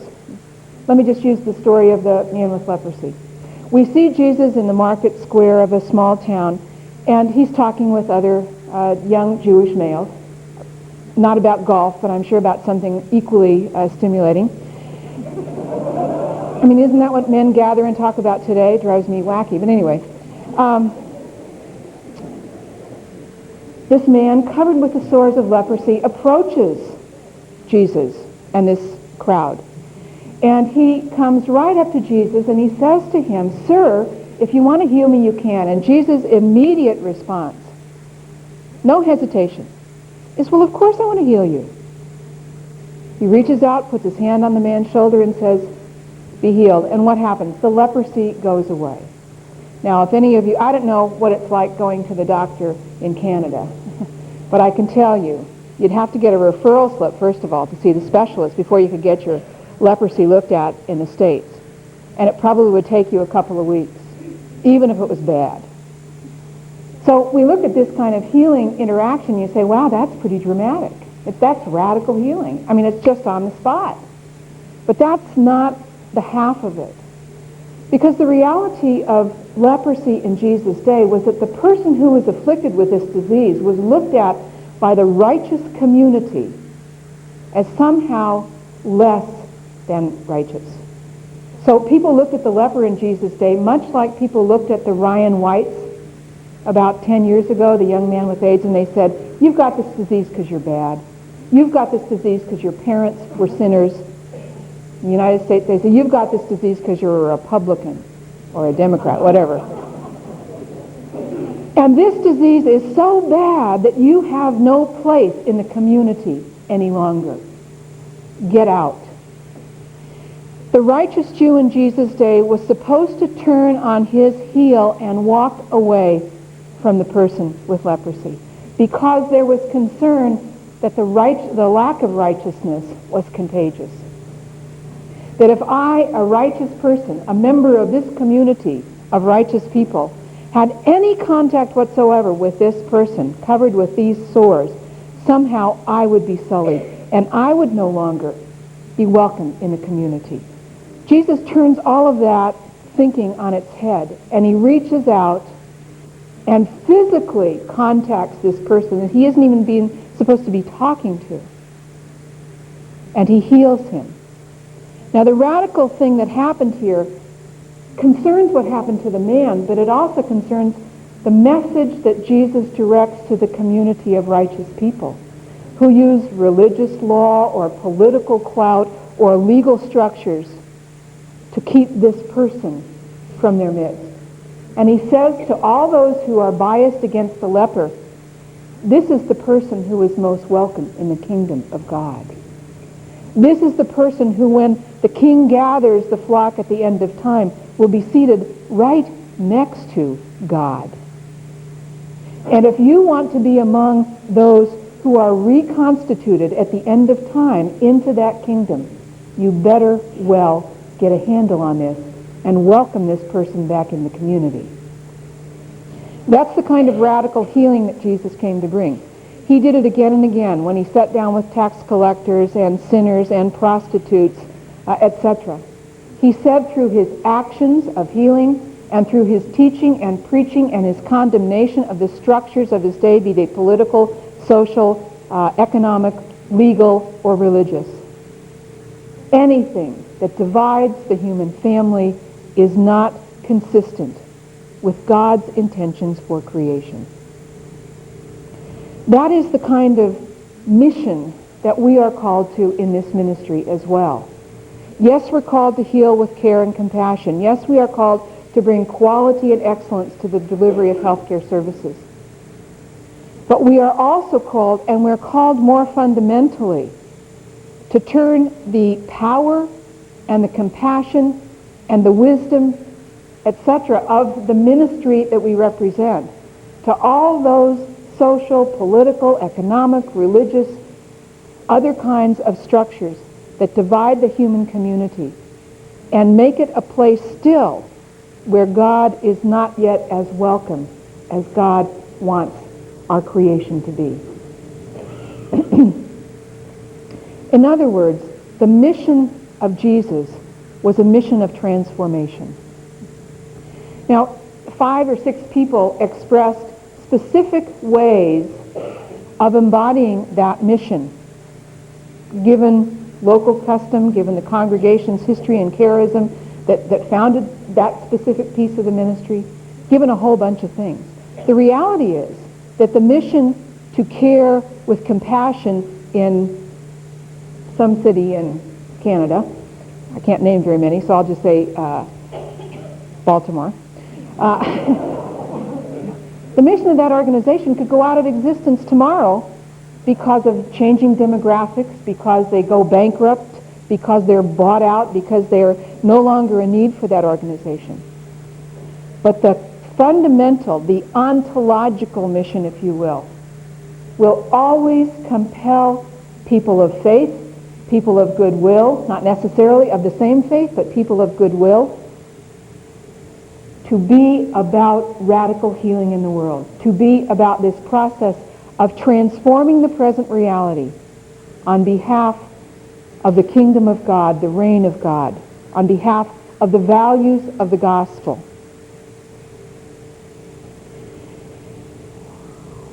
The mission of each organization represented here, if it is to be truly Catholic Health Ministry, must be informed by that fundamental ontological mission. Now, we don't sit down and talk about this very often. I mean, I travel around the United States almost on a daily basis talking to groups like this about this and other kinds of issues.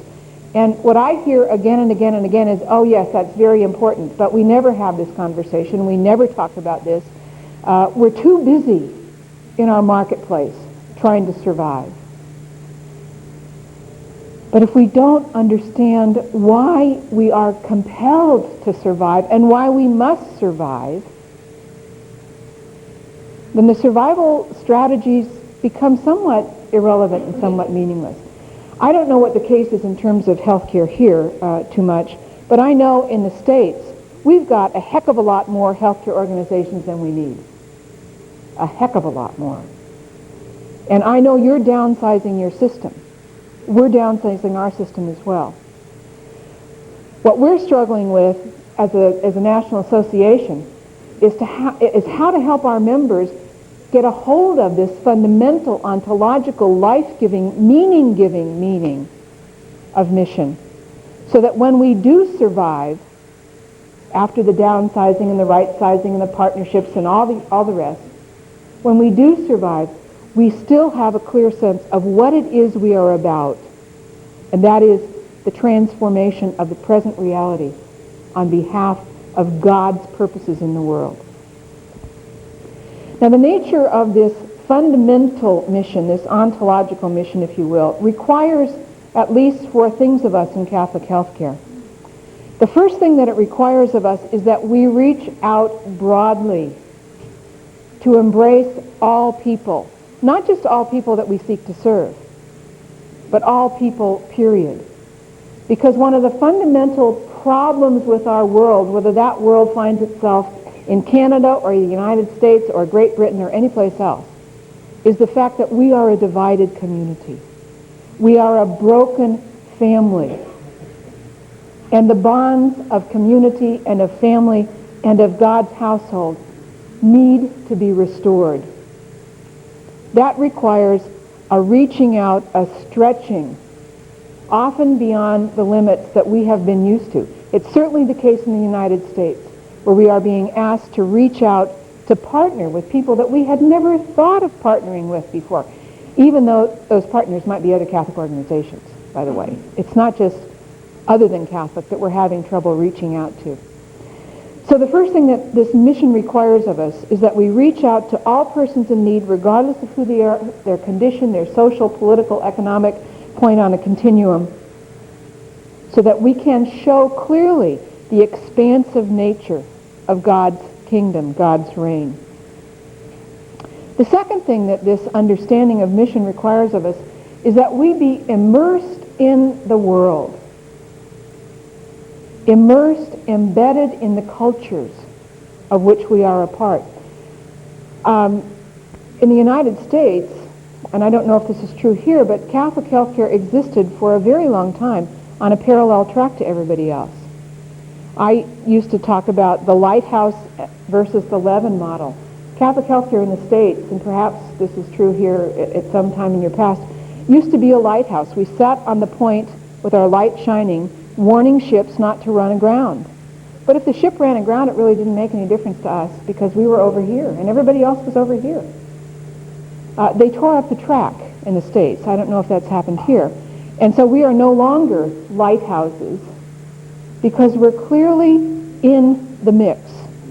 We're down in the soil. We are part of that which is being kneaded together to make the bread.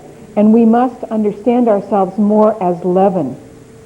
Now the reality of leaven, different than the lighthouse, is that when leaven does its transformational job, it changes too. Lighthouses don't change. They just sit there. But the leaven takes on new characteristics. That's what it means to be a catalyst for change. That's difficult for many in Catholic healthcare to accept, that we must change. And it's very difficult to ensure that the change is not destructive of who we are. The third thing that mission calls us to be is prophetic. To speak the truth when the truth must be spoken.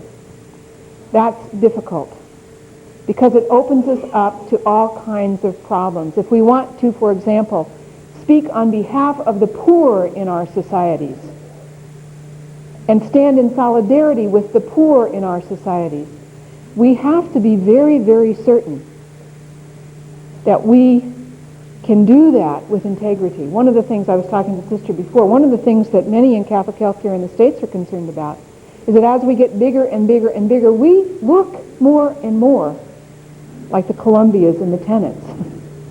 And it's very difficult to say, we stand with the poor. Of course, they would never feel comfortable in our corporate or in the lobbies of our new multi-million dollar buildings where we do the ministry of Jesus. But we are called to be prophetic on behalf of the gospel values that somebody mentioned earlier. And finally, this mission of ours calls us to the kind of love that is community building, the kind of love that led Jesus to his death so that others might have life in abundance. The story that comes to my mind is of the two-hospital town in a rural community in Wisconsin, where it was clear that the Catholic hospital and the community hospital could no longer survive, and where one hospital was what was appropriate. And it was the CEO of the Catholic hospital that led the move to combine those organizations, knowing that when one entity would be left, there would be a job for only one CEO. He knew he was putting his own job on the line, and he did it, and he lost it. And he did it gracefully because he had that kind of self-emptying love that sought not just his own well-being, but the well-being of the community that his organization was there to serve. Those things are required of us as we do this thing called the ministry of Catholic healthcare. And the ministry of Catholic healthcare is really a response and a vehicle for mission. There are two ways that we go about doing ministry, and if we are not engaged in both of these things, we're not doing ministry. The first, of course, is service, and you provide wonderful healthcare services, high quality, committed to excellence, technologically state-of-the-art, etc., etc. And you seek out and you try to understand the needs of the various communities where you find yourself. And you seek to respond to those changing needs, even though that is incredibly difficult when you've got big institutional structures that are not very nimble. And you provide great service. But that's not the whole of ministry.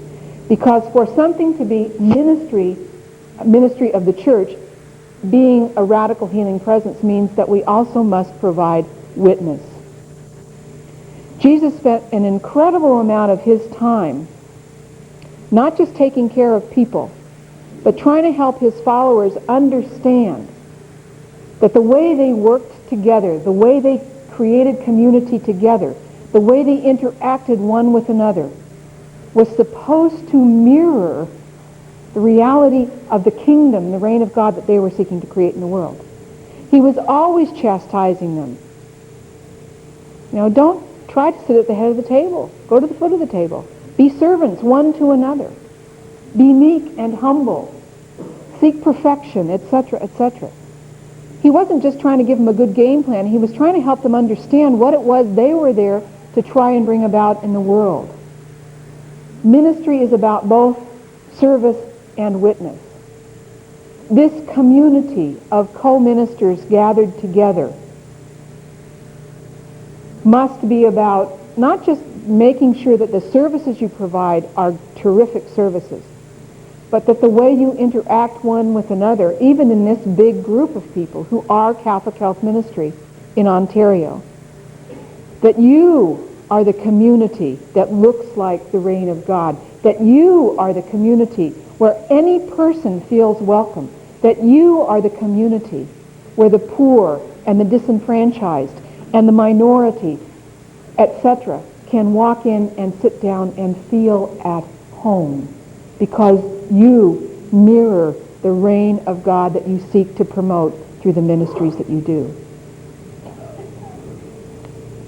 The basis of the identity of the ministry that we have, that we claim, that we seek to offer, comes from our faith tradition. And granted, we're not all Roman Catholic, and we need not be all Roman Catholic to be engaged in the ministry of Jesus in the world. But we must all be disposed, it is my strong belief, to those values, to those perspectives that Jesus offers us, and that are expressed through our faith tradition, the Roman Catholic, as well as through many other faith traditions. Two things in particular, two perspectives in particular, I believe, inform the ministry that we do. The first is our understanding of person. We believe firmly that persons are created in the image and the likeness of the Creator God, and therefore bear an inalienable dignity, a dignity that cannot be lost. Now, I don't know about what goes on in Canada with regard to the way you view person, but I come from a society that says that's nuts. People are not the image of God. And people can lose their dignity like that. You're a victim of Alzheimer's disease. People say, isn't that an undignified way to be? You're in the end stages of AIDS. People say, what an undignified life. You're homeless, without health insurance, you're on the street. People immediately say, no dignity there.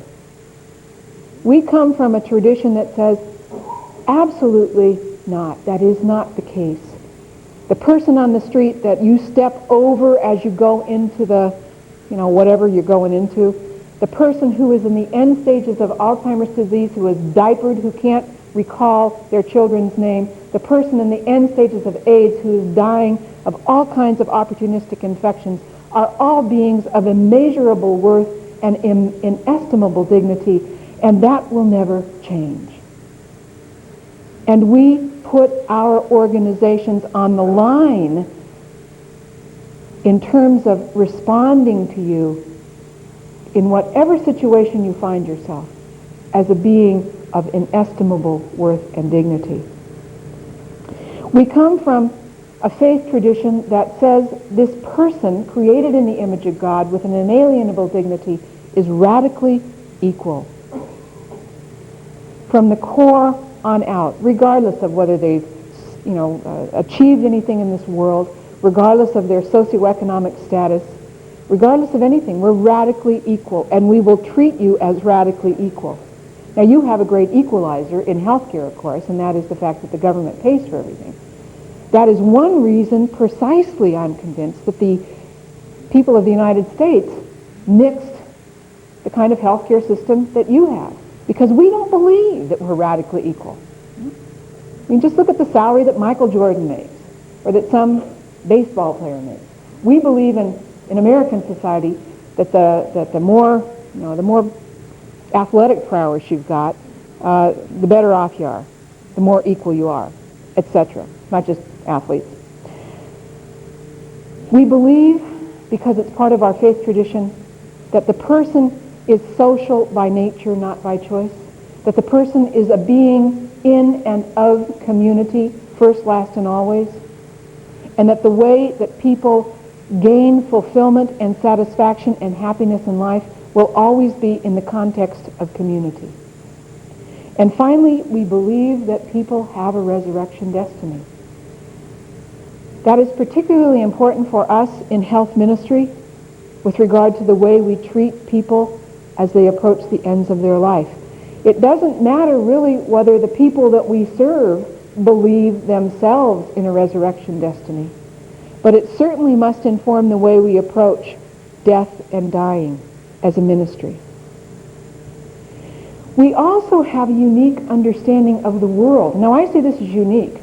I know this kind of perspective about the human person is unique in the society from which I come. I think it's pretty unique in any culture around the globe today to say these things about the human person, because we know that human persons are not valued, are not held as beings of worth and an inestimable dignity, because we see that every day. All you have to do is pick up the paper or turn on the TV. We also have an understanding of the world which colors the way we do things in ministry. We believe that our world is created and given,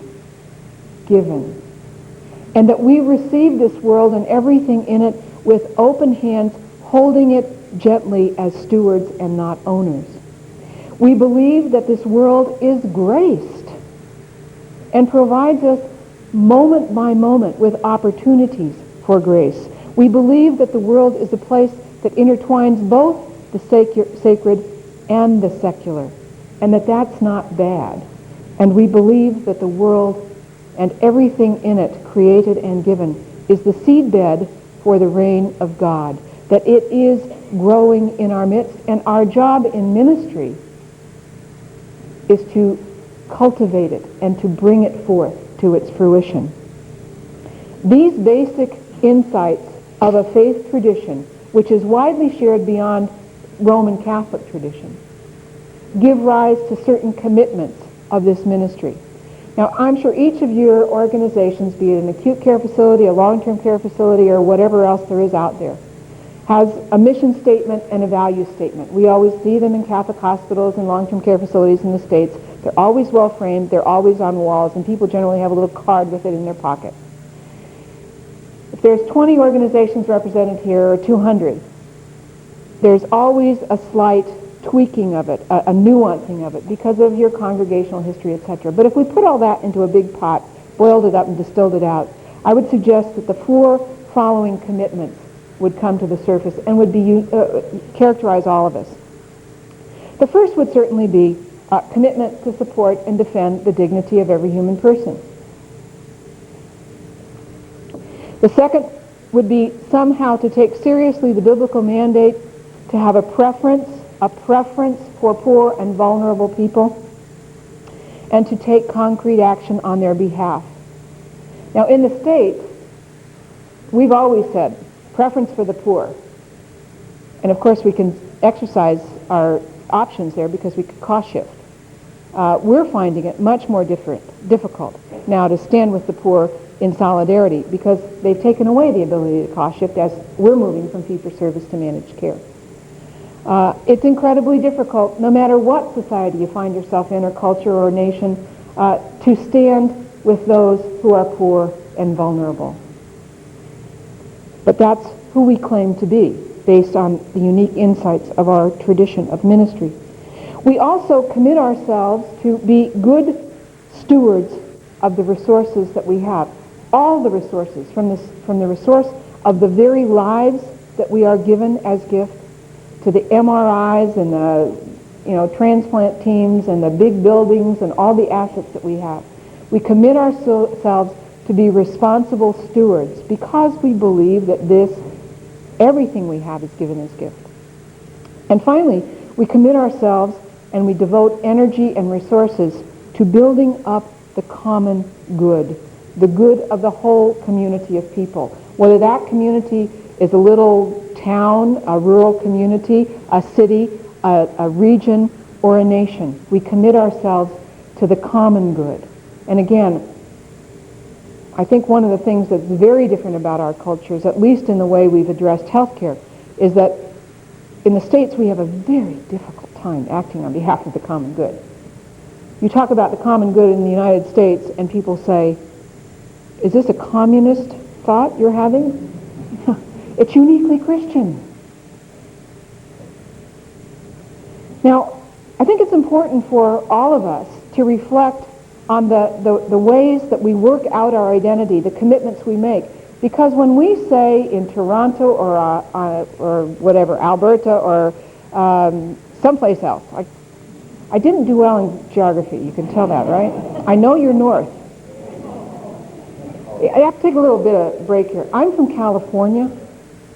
I grew up in San Francisco, lived for about 15 years in Los Angeles. And it wasn't until I was 24, that I realized that there was anything east. Californians just kind of think that we're it. Now I've lived in the Midwest for a while, and I'm getting a better perspective on reality, but I still have to work on the North. Nonetheless, when we say these things, that we're committed to your dignity and blah, blah, blah, blah, blah, we're making promises. We're not just saying this is who we are. Identity is a claim we make, and our integrity is measured with regard to the actions we take and their consistency with regard to the claims we make. So when we say we're Catholic Healthcare in Ontario, we are making a promise to bring to bear on everything we do, every service we provide, the way we structure the work environment, the way we do hiring and firing, the way we downsize our organizations when that is necessary. We're making a promise that we will do that in a manner informed by the gospel, informed by our belief about persons and the world that is given to us as gift. And our integrity hinges on our ability to deliver on that promise. Now, if nothing I've said so far has impressed you, this won't impress you, but at least you'll know that I'm on the right track. Things are changing, right? Change is the name of our reality. Some people see that as bad. Some people see that as a sign of life. Whatever you define it as, it's simply the name of our game today. Things are changing. And the changes that we're encountering lead us to have a good number of concerns, pose a lot of challenge for us, but I believe also for Catholic Health Ministry, wherever it is, provide us with a number of opportunities that people like yourselves must capitalize on, must in the midst of this change stand up as you've never stood up before and say, this is what we're about. We're not just another good healthcare organization. We're Catholic Health Ministry, and we have both an ontological, life-giving, meaning-giving mission as well as very focused and specific missions. Some of the challenges and concerns, I'm going to mention 4. The first is that in the midst of all the changes that are going on, there is a growing notion that the only thing that we can think about is money. We're focused on money. Finances are driving the system. That's certainly true in the United States, and from what I hear, it's pretty true in Canada as well. We're concerned about driving cost out of the system, diminishing inefficiency, overcoming all the duplicative things that we do. And on the one hand, an exclusive focus on cost and finance and money can be bad. It does offer us an opportunity to exercise better the stewardship that we claim to be committed to. I mean, in the States, we got very sloppy in terms of our financial skills and our financial acumen. The present moment, while it challenges us, offers us an opportunity to hone those financial skills, to drive inappropriate costs from the system, to get rid of all the excess baggage that exists in your system and our system, so that we do have a system that we can truly say stewards the resources that are given to us exquisitely well, in a way which is consistent with the gospel. A second concern, and I know in the States this is a concern among many, many sponsors, that as we move into our future, we're becoming more and more big business. I remember as a young sister, about 3 years ago, I didn't think that was too funny. Now this is about 25 years ago. Our General Superior, Sister Mary Kevin Ford, said to me, I was at some meeting, and of course as a young idealistic sister I was saying, but this is about ministry. We're not supposed to be in the big business. And Sister Mary Kevin Ford said to me, Sister dear, she always called us all Sister dear, we are not about big business. Then we formed our healthcare corporation, and about 10 years ago, she's still saying, Sister dear, we are not about big business. And the first annual report of our health system, which is now about 10 or 15 years old, came out, and the bottom line said $700 million. And I said, this isn't big business? $700 million isn't big business. She said, well, you know, we are about big business. The concern, of course, among many sponsors and others is that big business is inimical to ministry, that ministry is somehow storefronts and one-on-one, hands-on care. That's not necessarily true. That's not necessarily true. The concern that I have, at least in the States, I don't know if you have this concern among sponsors here, is that we're getting to be such big business that we should get out of institutional ministry and get back down to the hands-on care. Two things that I've read in the past few years that I would share with you if you're thinking along those lines. One is by Brian Hare, the Jesuit who teaches at Georgetown, theologian, public policy analyst, ethicist, etc. He speaks eloquently about the ministry of the church and its abilities to be effective precisely because of its institutional presence. Precisely because we have institutions like healthcare organizations, huge healthcare organizations, a university system, a big educational system, and grammar school and high school educational systems that are pervasive in society, and because of their institutional strength, touch people at the most important and critical points in their lives. That's one argument for maintaining an institutional presence.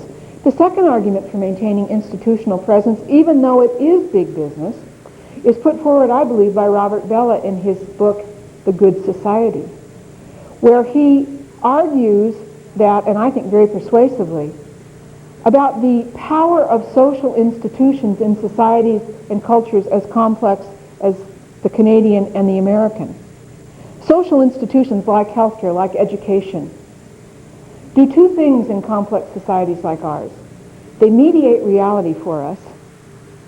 They provide a lens through which we encounter reality. We never encounter reality raw. It's always mediated to us through a social institution. But more importantly, social institutions like healthcare create reality. In the United States, for example, the social institution of law is creating a reality through mindless, I think, legislation, that the way to appropriately deal with dying people is to legalize the ability to kill them. The law is creating that perception, is creating a sense that this is really the way reality ought to be. It's a powerful creator of reality for us, and so is healthcare. If we retreat because we are concerned about the big business aspects of healthcare.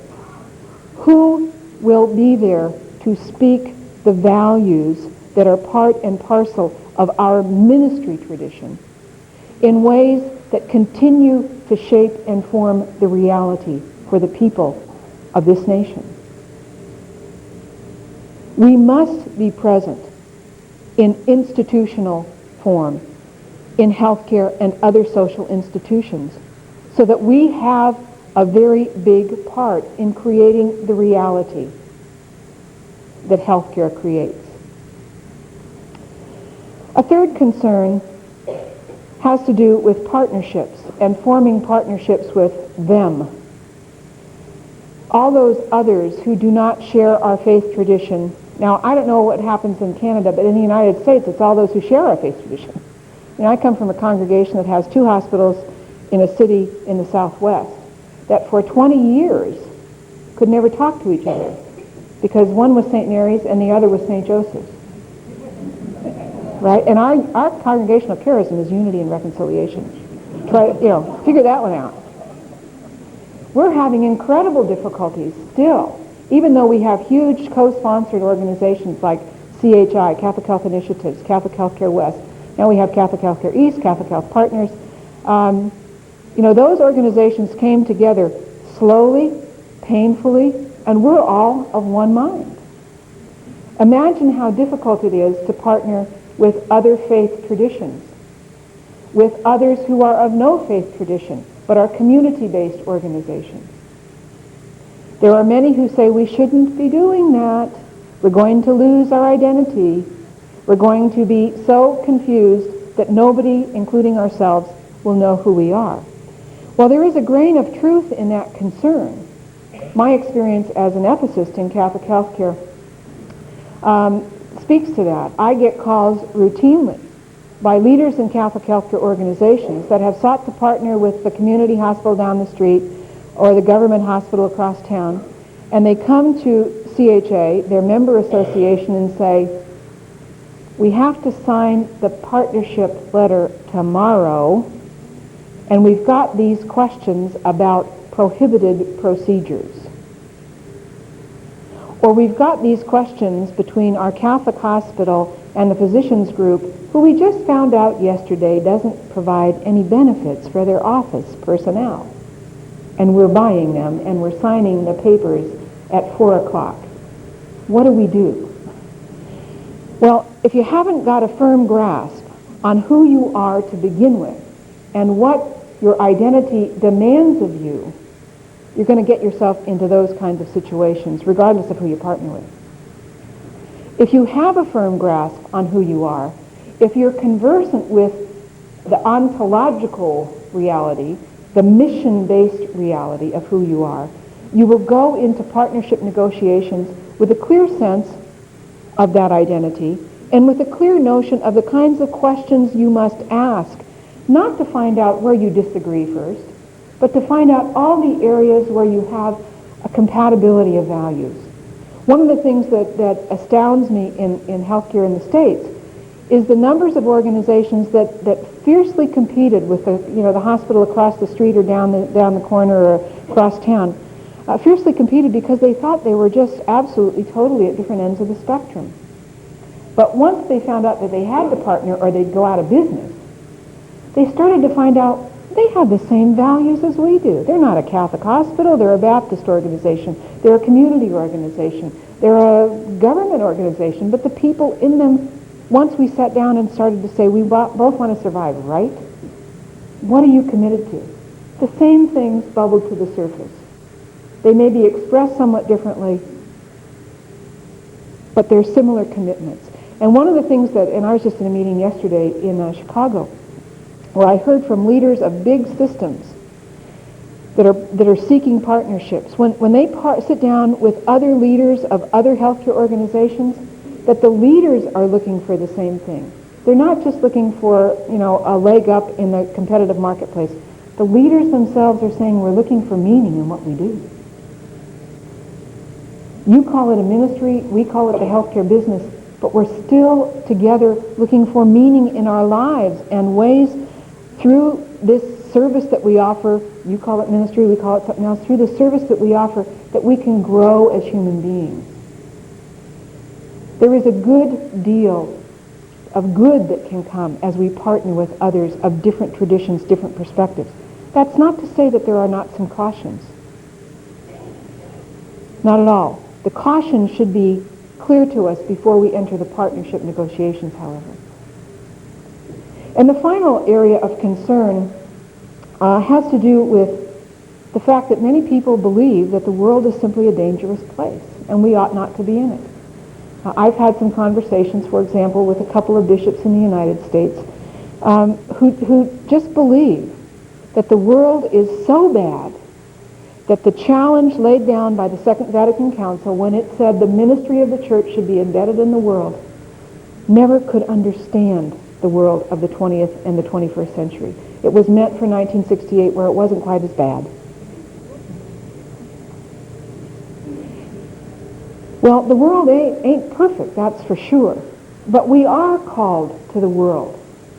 If we go into that world, if we address that concern that the world is sometimes not the best place to be, with the notion, however, that it is the place where God is active and where the seedbed of the kingdom has already been planted, we can go into it with a great deal of certainty, I think, with the desire to build a unified voice for the values of this ministry.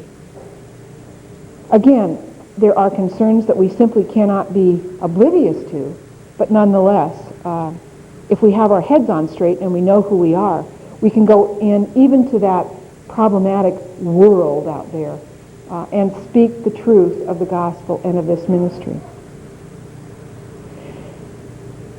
Finally, to say that mission is a market advantage, when I was asked to talk about this a long time ago for a meeting that we had in states around Catholic healthcare organizations, somebody said, talk to us about mission as a market advantage. I thought, ooh, that doesn't sound right. But then I started recalling all the times that I'd listened to leaders in Catholic healthcare in the states say that we can't talk about mission in the marketplace because it's a disadvantage for us. It's a liability for us. And the more I came to grips with what mission is, the more I believed, and the more that I listened to enlightened leaders who can speak mission realities in the marketplace, the more I believe that that's precisely what we ought to take to the marketplace and tout in the marketplace and take to the provincial governments and say, you know, you're looking to close somebody, don't let it be us, because this is what we have to offer. And if we are silenced, if we're out of the picture, who will speak on behalf of this very true picture of what it means to be a human being in the world? Who will speak to that? Who will steward the resources better than us because of our commitment, because of our belief that the resources that you give us as government agencies really don't belong to you or to us. They are given as gifts. Who better to speak on behalf of the needs of people than a ministry that understands what radical healing requires and is about?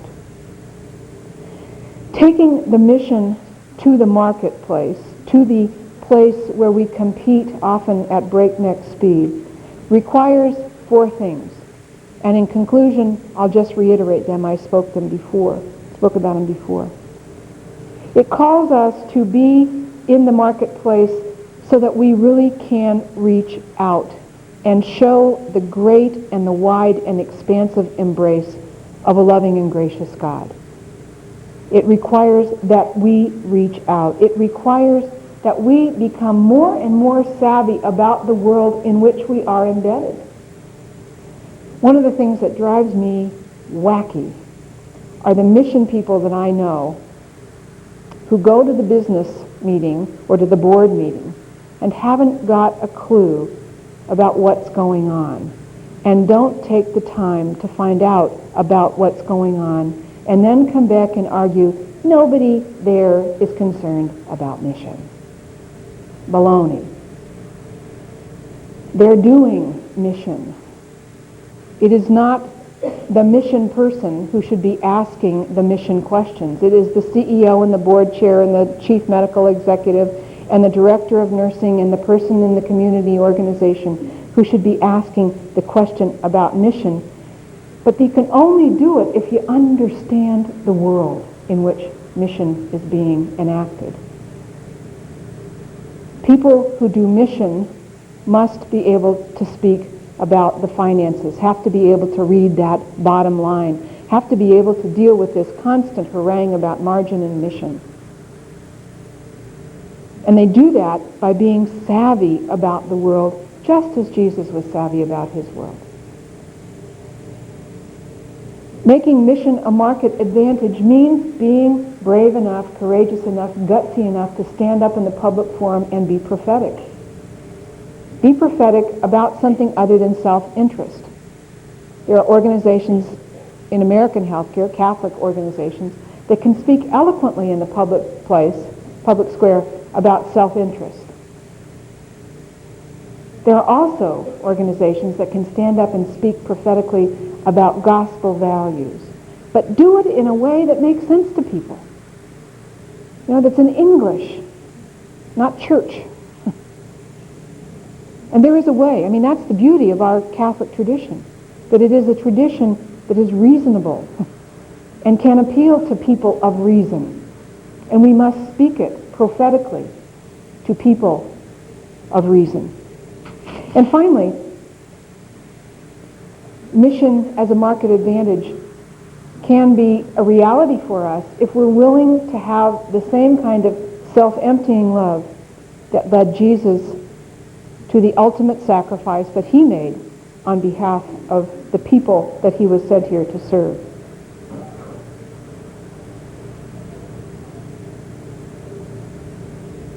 I think it's your job as leaders in whatever capacity you serve to reflect at more than just a yearly meeting or the retreats that you have on a regular basis on what it means to be a ministry in service of mission, this kind of ontological, fundamental mission in the world. It takes a great deal of reflection. You don't have time, I know that. It takes a great deal of translation. You may not have the skills, I know that. But mission compels us to make time and to get the skills. I firmly believe, and I know that there are people in this room and people all across healthcare in Canada and the United States and elsewhere, that believe that what we bring to healthcare is precisely what is needed. It is a view of radical healing that seeks healing beyond individuals and beyond even communities, that seeks the healing of creation so that all people have a chance for real health, for real fulfillment, for real happiness. That's the gift that we've been given, and it's certainly the challenge that is ours as a ministry in the world today. Let me stop there and entertain your comments or questions or disagreement or confusion.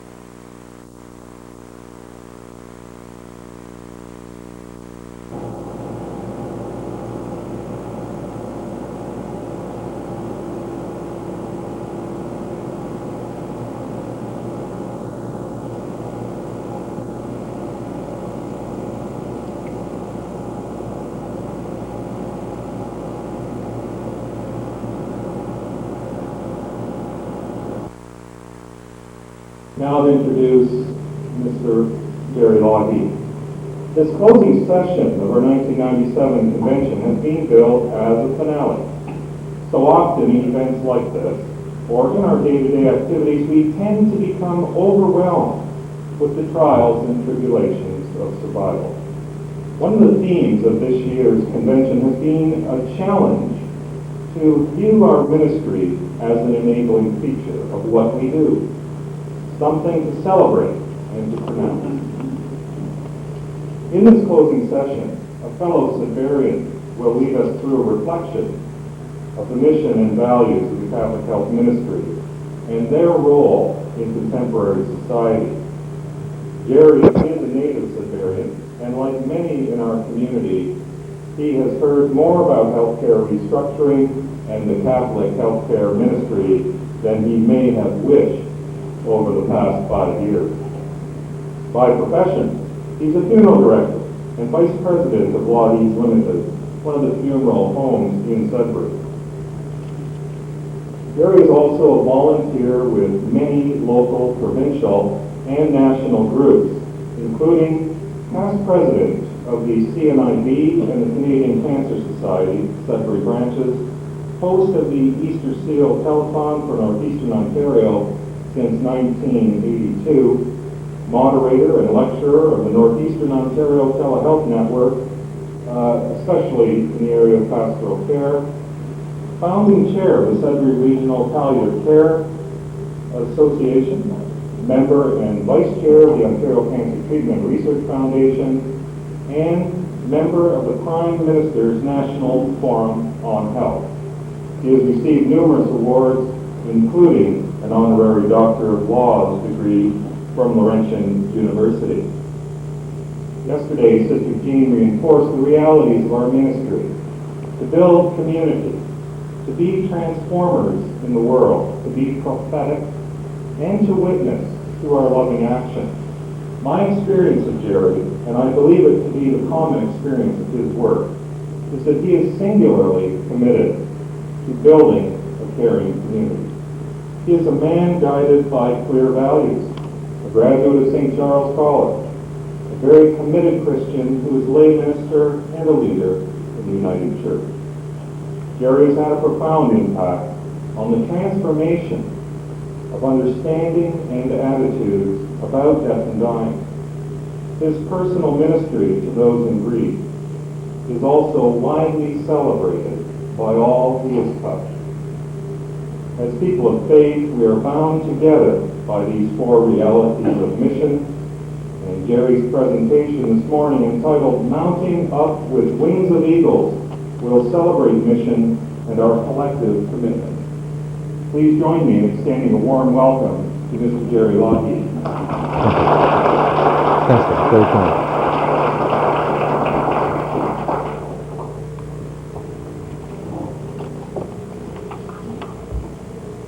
Good morning. I would like to thank Carl for that very, very kind introduction, although I do have two regrets, Carl. First, my mother's not here. She loves to hear all that stuff. And secondly, it did smack of an obituary to me. But I must confess that I do come this morning a little bit confused. You must be very concerned. And Ron Marr has a very warped sense of humor. Because as you have been enlightened, reinforced, and challenged by Father Rollheiser and by Sister Jean, as you have paused to acknowledge your association's past year of advocacy and of awareness and of accomplishment, and now as you sit keenly waiting to be inspired and motivated at this closing session, Ron Marr invites an undertaker to be your motivational speaker. That seems to be the ultimate contradiction, as my clients have ceased to be motivated. So I was trying to figure out my relevance as this morning's speaker, and I wasn't sure exactly how I connected. I thought perhaps it is the aging population and the increased mortality rate. Perhaps it is that common sense revolution with their proclamation, "Let them eat dented tuna," that has caused all this grief and loss experience. But no, Ron said it's not that political or not that statistical, Lougheed. It's very simple. We know that as an undertaker, you'd be the last guy to let me down.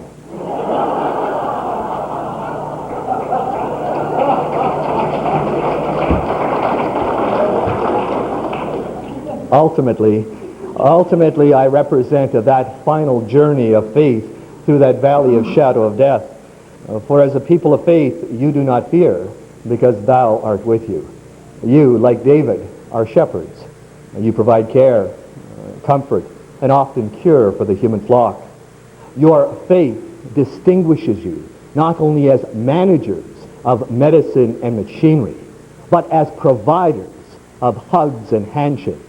Therefore, you have a foundation of faith, which is your advantage, because holistically, You care for the body and the mind and the soul.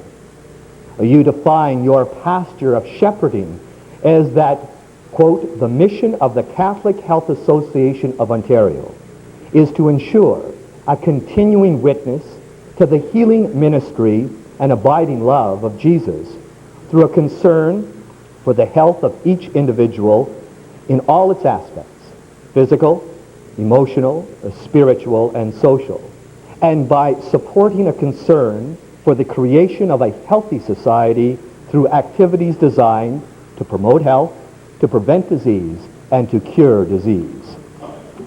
You embody your shepherding skills by consistent Christian perspectives of dignity, prevention, awareness, education, information sharing, problem solving, and teamwork. Unfortunately, for some that are not here today, their voice of their vocation has been silenced by the roar of the secular predators pounding at their door and howling that statement which, as a Canadian and as a citizen and as a Christian, I find totally unacceptable. And the secular predators pound at the door and say, we need to have a lean and mean society. And I don't know about you, but I'm fed up being told that is the strength of our country. No longer should we embrace people who feel that their efficiency, their re-election quotients, come by the fact that they can be the meanest and leanest people that govern us. And I don't know about you, but I would feel it is a sign of strength that people that govern are prepared to stand up and say, my governance comes because I am a caring and a sharing person. And that distinguishes me in my community. And that makes my country the best country in the world to live, as acknowledged by the United Nations. See, the leanness and meanness is not going to take us into the 21st century. But so often, we are embarrassed. We are embarrassed to say, hey, my strength is caring and sharing. My strength is that I love other people. Today, I want us to understand that we must be able to be a caring and sharing people. I remember the bishop that went bear hunting up in northern Ontario. And he was out looking for bears and couldn't find any bears. And it started to get dark. And he thought, jeepers, I better get headed back to my camp. That's cottage for you southerners. I got headed back to my camp. He got within about 100 meters of his camp door, and a huge black bear jumped out of the woods, grabbed the bishop's rifle and threw it in the nearby creek, grabbed the bishop by the shoulders and threw him flat in his back. And there he lay with a several hundred-pound black bear towering over him. And the bishop looked up at the heavens and he yelled, Lord, make this bear a Christian. And with that, the bear stopped, put his paws together and said, Dear Lord, thank you for the food I'm about to receive.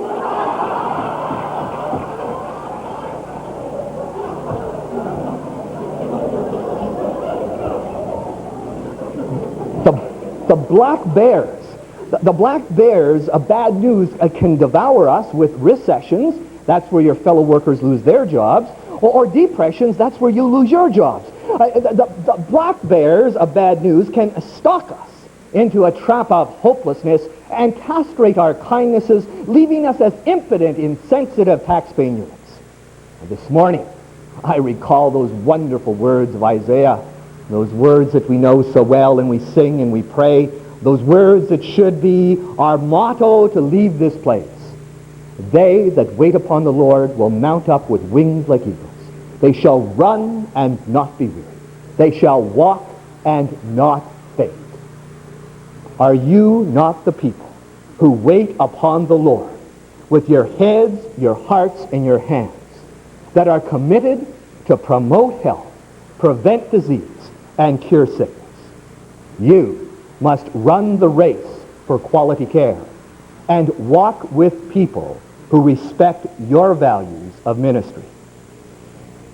I am not a professional motivational speaker by any stretch of the imagination. You likely spotted that right away with my suit, because I have one of my more really radical undertaker suits on. It's gray instead of black, but I tell you that because the professional motivational speakers, you recognize them right away. They've got shiny suits. They all wear shiny suits, and they just glow up at the front. And the other little thing you notice, because I'm not a professional motivational speaker, there are no books or cassettes at the door to buy. So, tremendous relief for you there, isn't there? Now then you got to say, why the hell's he here? That's what I got to ask myself. Why did this guy come down from Sudbury and talk to us today? Look, we can tell he's an undertaker. We don't have a book to buy. Why is he here? It's the money. That's what it is.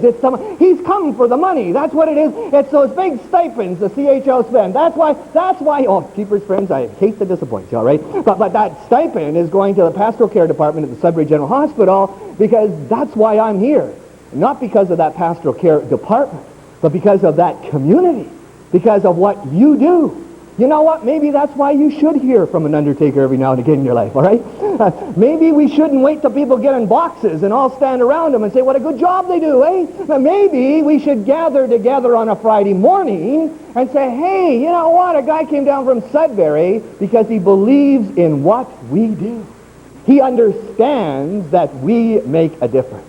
He understands that the heartbeat of our communities has to be defined by the hearts in this room. But those professional motivational speakers, those guys with the wonderful shiny suits and the books at the door, don't they have a wonderful jargonese, communications all to their own, don't they? Don't they love to get glasses and throw them up in the air and say, ladies and gentlemen, when you look at the glass, is it half empty or half full? When you look down the road of your life, do you see stepping stones or stumbling blocks? When you got out of bed this morning, did you race to the window, throw back the drapes, and with a big smile on your face say, good morning, Lord? Or did you crawl out of bed, stagger to the washroom, peer in the mirror, and say, good Lord, is it morning? See, they're asking us. They're asking us, what attitude you bring here? Hey, what's the attitude you drug along here? Hey, where's the attitude from Thunder Bay? Where's the attitude from Chatham? What's the attitude at the table? Did you come with a sense of reinforcement? Did you come with a sense of that heartbeat? Or did you come with a sense, I'm just going to fold my arms and just suck air and just kind of look mad all the time? That's what it is, you know. I don't want to sing, okay? That's my idea. No, wait. You do want to sing, okay? You want to dance, you want to sing, you want to be a kid again. Because when we liberate the child, that's when we're excited, isn't it? Sometimes I feel as a speaker like that burglar that broke into the house and was robbing the house, and a voice in the dark said, Jesus is watching you. The burglar flashed his light, couldn't see anybody, continued to rob the house and gathering the cutlery up in the kitchen, and the same voice said, Jesus is watching you. The burglar flashed, couldn't see anybody, continued to rob the house, and the voice in the dark continued to remind him that Jesus was watching him. Finally, the burglar went into the living room, and there in the corner of the living room was a beat-up old parrot on a perch, and underneath the perch was a Doberman Pinscher dog. And the burglar looked at the old parrot and says, oh, it's just you dumb old parrot. Isn't there anything else you know how to say but Jesus is watching you? And with that, the parrot looked the burglar right in the eye and said, sick him, Jesus, sick him.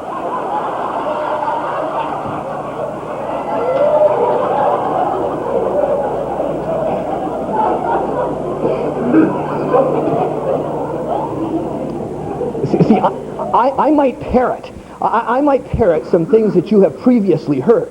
But I'm quite prepared to confront any Doberman of closed-mindedness in this room with this following challenge, that if you embrace your eagle-like abilities, you will be committed to your foundation and better able to communicate that advantage of the Catholic Health Association of Ontario to others. I believe that Isaiah very purposely selected the eagle as that symbol in that passage, for it is the characteristics of the eagle that we must embody to inspire the fatigued and to challenge the faint-hearted. In particular this morning, I would ask you to consider these three factual issues about the eagle. Three eagle-like qualities that I hope that you will embrace in your ministries following the session. One, the Aboriginal people believe that the eagle is the bird that flies the furthest and soars the highest. Two, the eagle is the only bird that flies into the storm. Very interesting point, isn't it? The eagle is the only bird that all other birds fly away from the storm. Three, an eagle carries its young on its wings. Okay? Aboriginal people believe that the eagle flies the furthest, soars the highest. The eagle is the only bird that flies into the storm, and an eagle carries its young on its wings. Let's talk about those three eagle-like characteristics in relation to your foundation and tradition of caring. The eagle flies the furthest and soars the highest. The world has 152 principal languages. The only one I make any sense in at all is English, and I'm often accused of speaking that one too quickly. Having said that, I might suggest to you this morning that the English language has 450,000 words, plus another 300,000 technical terms. And if I said to you this morning, okay, friends, let's shrink that enormous verbiage down to the two most powerful words that you know, I humbly suggest to you they are the simple pronouns I and we. The statements and sentences in your life that begin with I and we are the most powerful statements that you make. You know those simple words. I do a good job. I have a new idea. I can help you. I like me. I love you. Interesting words, eh? Words that we used in playgrounds, right? Words we used when we were little people, eh? And now today when we are big people, they are powerful statements. And you say, why, Lockheed? Why are they powerful statements? Because they establish our priorities. Because they define our purposes. Because they are the pathways to the 21st century with regard to this foundation of faith and of caring. Best fundamentally then becomes, are you comfortable with the sentence that begin with I in your life? That question raises the issues of, so why did the I come here today? Why did you come to this conference? Well, what did the I expect in this conference? Well, I had to come. That's what hey, I'm a CEO. I hate going to those things. Yeah, I'd rather be at home. That's what it is. You know, you sit around those meetings, you sing songs, you pray. I don't need to do that kind of stuff. I didn't want to come here, but you know, the Sisters of St. Joseph, they expect me to come, so I have to sit up here and introduce the guy. That's what it is. That's what I want to know. You know, that's what it's all about. Yeah, I didn't want to come. No, I don't. You know, I had nothing better to do. Hey, yeah, I have nothing better to do. I'm kind of semi-retired. Hey, after restructuring, hell, I don't even know if I have a job. So I decided, hey, I might as well come and sit around. Kind of nice people, eh? Oh, yeah, they're good people. And, you know, they all look a lot like me, and they talk a lot like me. I don't mind coming at all. Oh, no, I like coming. There's no doubt about that. You know, they had an extra space in the car, right? They said, why don't you come on in with us, sister? Drive on down. Come on. You'll have a good time, eh? Whoa, is that why you came? You came because you had to, because you had nothing better to do, or because they had an empty space in the car? I hope not, people. I hope you came with the idea that, hey, I'm going to go down there and I'm going to talk to that Sister Jean lady, and I want to know about that Woolweiser guy, and I want to know what those models are, and I want the deliverables, because that's my time, which is my most precious commodity. Oh, and I guess more fundamentally then becomes, excuse me, why are you committed to Catholic Health Association? Why are you committed to that? And by the way, you'll notice I almost fumbled, eh? Yeah, I almost fumbled. I almost said Catholic education, because I came out of the 1960s when we didn't have any funding for St. Charles College, and we sold tickets in order to make sure that those schools would stay open, all right? And all of a sudden, we had that struggle. Remember the struggle was? They're going to close down the St. Charles Colleges and the Scholard Halls and the St. Mary's and the St. Michael's. And you know what? We said it wouldn't happen. And isn't it amazing? It didn't happen. So we can draw our strength from other precedents that say we can be committed and we can celebrate our gifts. But why are you committed? Excuse me. What even makes you happy? Well, what is your vocation? Well, have you ever visited that? You know, I was talking to a bunch of dentists. A guy said he hated that part of my speech. He said, oh, God, Lockheed, I hated that part of his speech. He said, you asked me why I was a dentist. I remember there was this kid with his hormones out of control, 20 years old, that wanted a high-paying job and to meet girls. And he said, I became a dentist. I'm 45 years old, and I hate being a dentist. And I never met any girls. So what's this all about? And I said, you know, friend, quit being a dentist, all right? Why are you committed to Catholic Health Association? And if you can't answer it, get the hell out of here, okay? You're wasting your time. Plus, you're likely screwing up everybody around you, okay? So the fact is, understand why you come here. Because, see, we can come constructively. We can have dialogue. We can say, hey, I don't agree with you, but I can still respect you. I'm not always right. You're not always right, but we work together. Remember the Catholic Health Association worker that decided that he needed a friend. Eh? He was kind of a lonesome guy. Wasn't willing to risk human relationships. No. He decided he'd get himself a pet. That's what he was going to do. He was going to get himself a pet. So he went to the pet store, and he was looking around for a friend in the pet store. And there were 200 little yellow birds on the perch. He thought, what a great friend. That's what I want. I want a little bird. So he went down, and now he had a little bit of Scottish blood in him, so he wanted to make sure he got the right price on that bird. I got to tell you that. Now, I can say that he's politically correct because my middle name is Malcolm, and I've got a lot of relatives like this guy. But having said that, he checked the price tag on every little bird, and they're all $19, except the last little bird. He was $236. And the man went to the pet store owner, and he said, "What's the big idea, $236 bird?" Pet store owner said, "That's a very special bird. That bird not only sings, that bird talks." My goodness, the guy said, "Hey, a singing, talking bird, what a friend." And he gave that $236. He came back the next day, said to the pet store owner, "The bird hasn't sung, the bird hasn't talked." Pet store owner said, "That's kind of strange. You know, that little bird getting on his swing, be swinging away." I said, "Excuse me, what swing?" "Oh, that's right, you didn't buy the swing. I'm sure if you bought the swing, he starts singing and talking." All right, he said, "This is how we put global budgets together." Right? And so he said, "Sure, I'll be happy to." So he bought the swing. He came back the next day. He said to the pet store owner, "Bird hasn't sung, bird hasn't talked." Pet store owner said, "That's strange. And that little bird get on his swing, be swinging away. Look in his mirror, see another little bird in the mirror." Starts out, I said, "Excuse me, what mirror?" He said, "Oh, that's right, you didn't buy the mirror." "I'm sure you bought the mirror." He started singing and talking. The fellow said, "All right, I'll buy the mirror." Came back the next day, the bird hasn't sung, the bird hasn't talked. Pet store owner says, "That's strange. You know, that little bird get on his ladder, run up and down his ladder a few times, get his cardiovascular system ready to sing and talk." The guy said, "What ladder?" He says, "Oh, that's right, you didn't buy the ladder." "I'm sure if you bought the ladder." He started singing and talking. The guy said, "Wait a minute, pet store owner, I'm on to you. I'm going to buy half this pet store before that bird sings or talks, but I'm going to see this thing through." And he bought the ladder and he went home. He came back the next day and he said to the pet store owner, "Bird's dead." Pet store owner was a little taken back. Man said, "But you would have been proud of your little bird." He did get on that ladder and he ran up and down a few times. He was a smile on his beak. And he did jump over on the swing and start swinging away for dear life with a big smile on his beak. And he did look in the mirror and kind of saw the other little bird and chirped a couple times. And then suddenly he fell off his perch to collapse on the bottom of the cage with his little wings spread out. And he turned and looked over at me and said, "Didn't he sell any bird seed at that store?" and died.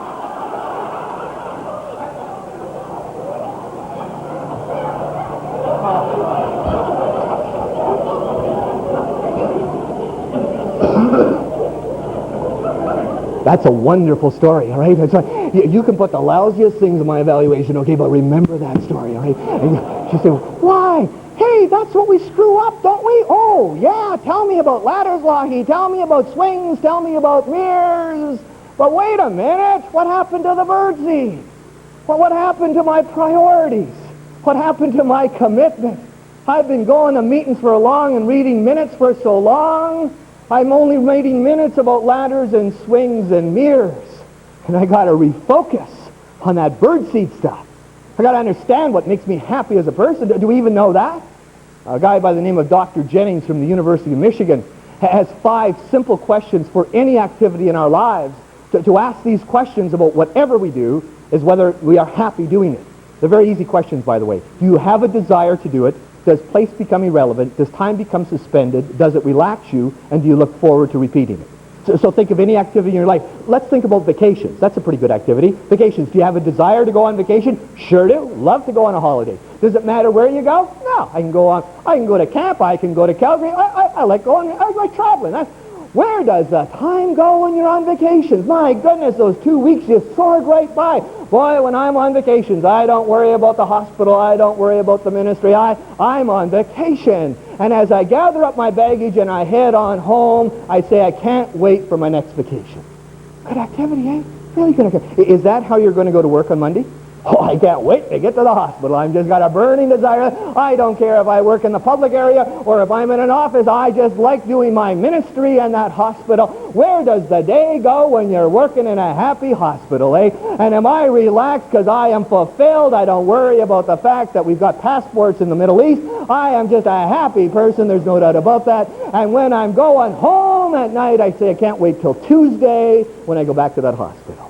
Is that how you go? Oh, yeah, right, Lockie. Yeah, right. That must be an Undertaker's fantasy. That's all. Yeah, that's the way we're going to the hospital. Yeah, right. Ho, ho, ho. That's right. Let's join arms and sing Kumbaya and dance down the street. That's not happening, Lockie. Don't try to kid us. We know it's a tough place. It's a tough hospital. It's a war zone there. Yeah, you want a happy hour? I'll tell you. There's a bar just outside the hospital, a block down. They got happy hour. A couple drinks and I'm a lot happier. That's what it is. No, listen, alcohol doesn't touch my lips. No, my doctor won't let me touch alcohol. It's bad for my kidneys. No, but he gave me a couple of these little white pills. They make me happy. That's what it is. Oh, Jerry, I don't take drugs. I don't drink. No, there's a McDonald's down the road. And when I come out of one of those restructuring meetings, I just whip in there. I used to be able to eat Big Macs. Now I'm too old for that, so I'm having Archburgers. That's what it is. And I am a full, happy person. No. You like drinking, taking drugs, and eating, but you're not happy, okay? And realize that, okay? Realize that you got to get the birdseed back in your life. The prayer and the praise. The mission statement. So it's not just on a piece of paper. That you're living that on a very daily basis, eh? Now that's what you want to do. If you don't want to do that, you're going to be the most unhappiest person in the cemetery. Maybe that's why they got me. Maybe that's why I'm here, eh? The son of a gun, eh? Because some of you aren't happy. You're not happy at all. Oh, no, you're not happy. Nope. You're burned out, eh? Yeah, burned out. Oh, yeah. I'm frying. That's why they brought the Undertaker guy down. He can see my fingertips just sizzling here. We got conscientious cremation. That's what it is. And I'm just on the hot seat at this. That's what it is. I'm sizzling. I'm a burned out person. That's what I'm. Well, come on, people. Burnout. What's that burnout stuff? Hey, come on. Low-level depression. You know that. We've all taken enough courses on it. Burnout is just low-level depression. Remember in the 80s, you used to have talks like this? You used to have stress managers. Remember that? We used to kind of elk in the room. They had stress managers. What did those people teach us? Eh? All right? Breathe deeply. That's what they taught us, all right? And what was the other thing they taught us? Woo! They taught us to jog, okay? Now, I got to tell you, as an undertaker, I don't jog because I want to be sick before I die.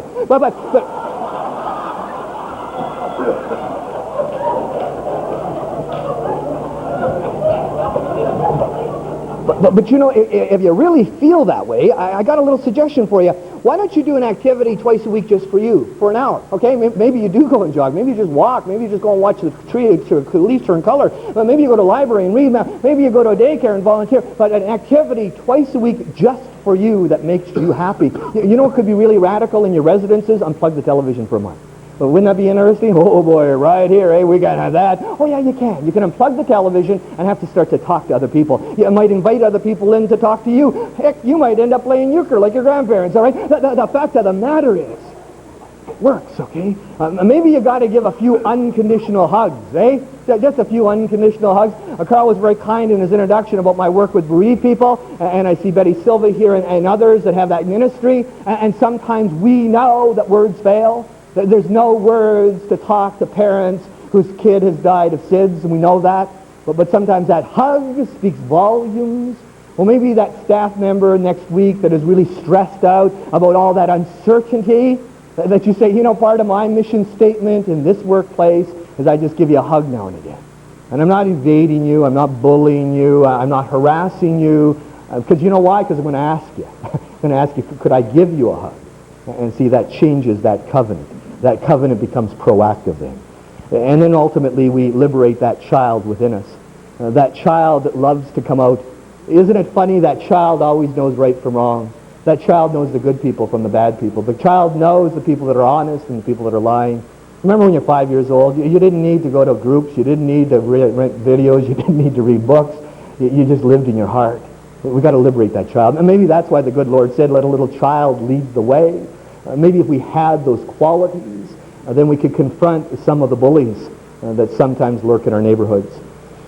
So we understand the we's. Then I guess I got to say to us, do we understand? If we understand the I's, do we understand the we's in terms of how we express ourselves? You know, the we's in our lives, our brothers and sisters in this association, our family members, our friends, our community advocates. Do we understand the we's in our ability to be able to be superlative? There's a wonderful story told about a lady that's an editor of a woman's magazine, and she was doing her baking at Christmas time. And as she was baking, she heard a little knock on the door. And she opened up the door, and a cold wind blew in, and there were two little kids standing there, a little boy and a little girl, and they both had a handful of homemade paper flowers. And the little boy said, "Lady, buy some flowers." And the lady smiled and said, "Why don't you come into my house and have some hot chocolate and cookies?" And the two little people went into her house, and they sat down on her very old sofa, and they so quietly ate their cookies and drank their hot chocolate. And then the little girl said, "Lady, are you rich?" And the lady laughed. She said, "Heavens no, I'm anything but rich. Why do you ask? And the little girl said, perhaps with an insight beyond her years, Lady, all your cups and saucers, they all match. Lady bought all their flowers, gave them each a bag of cookies, and sent them home. And then she sat back down on her old sofa and thought about how richly blessed she was. She had food in her pantry. She had a shelter over her head. She had family and friends who loved her. And you know what? Her cups and saucers, they all matched. As you sit in the sofas of your respective lives, as you sit in those cars and those planes and those buses and trains to leave this place, can you contemplate the we's in your life? You know what I want you to do? If you don't get anything else out of this talk. Geez, why did we get that guy down from Sudbury? All right, well, I guess he gave a donation to the department. That's why we got him. So, okay, we got him down here. But you know all those old stories. He talked too fast. He ran around the room. He sweated a lot. I'm not sure that we had to listen to that kind of stuff. I'm not sure that, what can I get out of this talk today? What's the mountain of equal stuff? I don't understand that. Wait a minute. You don't get anything else out of my talk. I want you to commit yourself to one thing.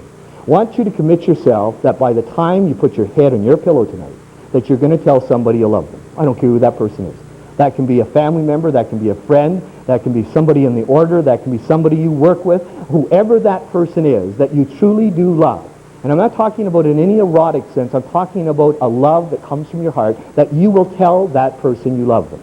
Because see, we don't do enough of that, do we? We always think it.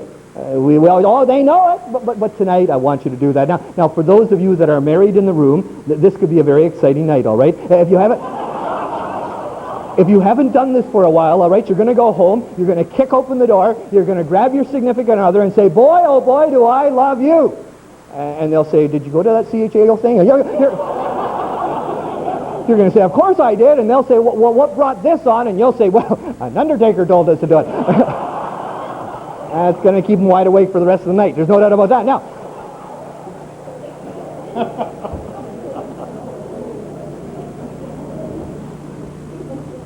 we don't do it enough, do we? Nah, we don't. Rather than saying I love you, what do we like to say? I'm a just, eh? I'm a just. We demean ourselves, don't we? Oh yeah, like right here. Here we go, cheerleading, rah, rah, rah. That's right, let's go out. Let's march out of this room. We're going to make a difference. I don't need to listen to that stuff. He doesn't understand. He doesn't understand that I'm just a nun. I'm just a priest. I'm just a hospital worker. I'm just a social worker. I'm just a retired person. I'm just a housewife. I'm just a kid. Whoa, what's that? I'm just. Oh, yeah, Lockie, you don't understand how tough it is. I'll tell you, those bullies, those bigots, oh, they're out there. Oh, yeah, you know, oh, yeah, those bullies and bigots, yeah, I can't talk to those people. I don't want to talk to those people. I'm building up a barrier around me because I'm not building bridges to those people. Oh, you should hear how they talk. Oh, yeah, those people, those bullies. Oh, yeah, those nuns, eh? Whoa, look at those nuns people, eh? Yeah, I went to Catholic school in grade 8, eh? They could whip a sock piece off your forehead. Oh, yeah, those nuns. Ever seen a nun drive, eh? They're all over the road. Oh, they're driving all over. They can't see over the dashboard. They got to get taller nuns. That's what it is. Oh, yeah. Oh, yeah. And you know, those board members, oh, they're just a bunch of sheep, eh? They don't vote anyway. They look down at the nun and they say, Sister Winifred, how should I vote? Oh, that's the way I'm voting. Yes, sir, that's what it is. No doubt about that. And hey, what about the Catholic Church? Hey, Your Excellency, get some bags of money over from Rome. That's what we need. We want bags of money from Rome. That's what we want. We don't need to have a lot of this discussion because we know the Vatican's got all the money. So therefore, what's that all about? You say, God, where's Marr? Let's get Ron Marr right now. Where'd they get this yahoo from Sudbury? He's offending us. He's talking like that to us at our meeting. I can't believe that. I am outraged. Give me that evaluation form right now. That's a horrible speaker. Time out. You want negative stereotyping? Okay? Be an undertaker for a week. Okay? Now, there's negative stereotyping. Oh, yeah, that's right. I'm counting my money in the basement every night. That's all I do. Oh, yeah, working with dead guys. I bet, Jerry, they're dying to see you. Oh, never heard that before. Oh, yeah, it's a grave situation. Hey, oh, yeah, that's right. Never heard that before. Oh, wait a minute. Hey, the yahoos are out there. You going to buy into them? Is that how you're setting your agenda? By the people who are distractors? Is that why you're not going to do anything? You're not going to be an eagle. You're going to be a turkey. That's what you're going to be, all right? You're going to say, oh, I can't do anything. You know, those people. Those people are demons of discrimination. Those people are out there all over the place. Those are the people who decided that disabled children should be in attics, all right? Those are the people that are always building barriers. Those are the people that couldn't understand equity for women. Those are the people that have always been holding us back and trying to pluck the eagles. And today I'm telling you, don't buy it. want to tell you a politically incorrect story. I know it's politically incorrect because I was the keynote speaker for the Canada-wide Science Fair. There were about 770 people in the auditorium. At the end of it, they jumped up and gave me a standing ovation. I thought I had done relatively well. As I was leaving the auditorium, two little guys came running after me and said, Mr. Lougheed, you told a Newfie story, and we're from Newfoundland.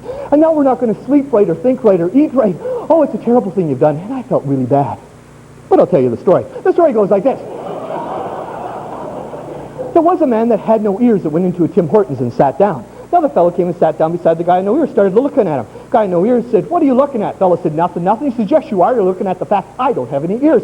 And he grabbed the guy, beat him all up, and threw him out in the parking lot. With that, another fellow came and sat down beside the guy with no ears, started looking at him. Guy with no ears said, what are you looking at? Fellow said, nothing. He said, yes, you are. You're looking at the fact I don't have any ears. Grabbed the guy, beat him all up, and threw him out in the parking lot. With that, a Newfie came into the Tim Hortons, and the Newfie was a friend of the lady that ran the Tim Hortons, and she said to her friend, the Newfie, whatever you do, don't sit by that guy with no ears, because if you get looking at him, he'll beat you up and throw you out in the parking lot. Newfie said, don't you worry, and with that, he sat right down beside the guy with no ears, and just started staring and staring at him. The guy with no ears looked over at the Newfie and said, what are you looking at? And the Newfie said, I'm trying to figure out if you're wearing contact lenses or not.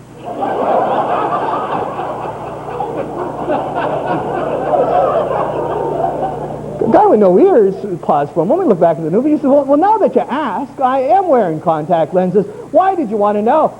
The Newfie said, I figure so. You don't have any ears to hold up your glasses.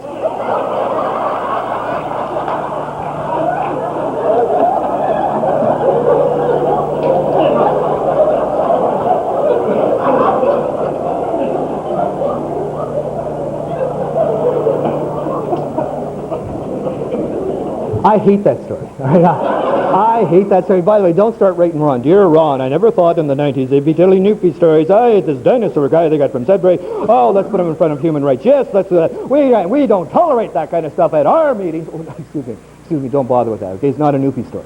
Well, you said it was Lougheed. No, that was just to get your attention, okay? The fact of the matter is, it's a Jerry Lougheed Jr. story, and I hope the joke's only on me and none of you, because that's why I hate that story. I hate that story with a passion. You know why? Because I'm in that story. I'm in that story more times than I'm ever going to admit. If I came and spoke to you this morning and Carl didn't have any ears, I'd spot that right away. I'd say, look at that guy introducing me. He doesn't have any ears. Must be wearing contact lenses, right? The fact of the matter is, I'd miss the point. You know what? Carl's got a good pair of eyes. Carl's got a good pair of arms. Carl's got a good pair of legs. Carl's got lots of abilities. But see, all I could see was his disability. How many times do we come to situations and all we see is what disables us, and we don't focus on what enables us as a people and empowers us as a professional? See, that's what we have to understand. And by the way, remember what the Aboriginal people said? They said that the eagle flies the highest and soars the farthest. That's the superlative tense. The Aboriginal people say that the eagle celebrates the superlative. So if I said to you today, okay, we're going to do a little bit of accounting here. I'd like all the people that are the best CEOs, the best CHAO members, the best hospital people, would you all stand up? Would you have the audacity to stand up? Oh, I couldn't do that. I'm not best. It was a vow I took. I can't be the best. No, I'm good. That's what I am. I'm good. I'm good, but I'm average, to be quite honest with you. I'm quite average. On some days, I'm kind of lousy. Excuse me. What happened to best? What happened to best? Why are we embarrassed to be the best? And by the way, to make it really, really clear, I'm not talking about a vain best. I'm not talking about proclaiming some sort of best in a vanity way. I'm talking about the best commitment. Can you give the best commitment to your ministry, to this association, to your community? That's what I'm really asking you today. And you know what? You had it, didn't you? Remember that adrenaline pump?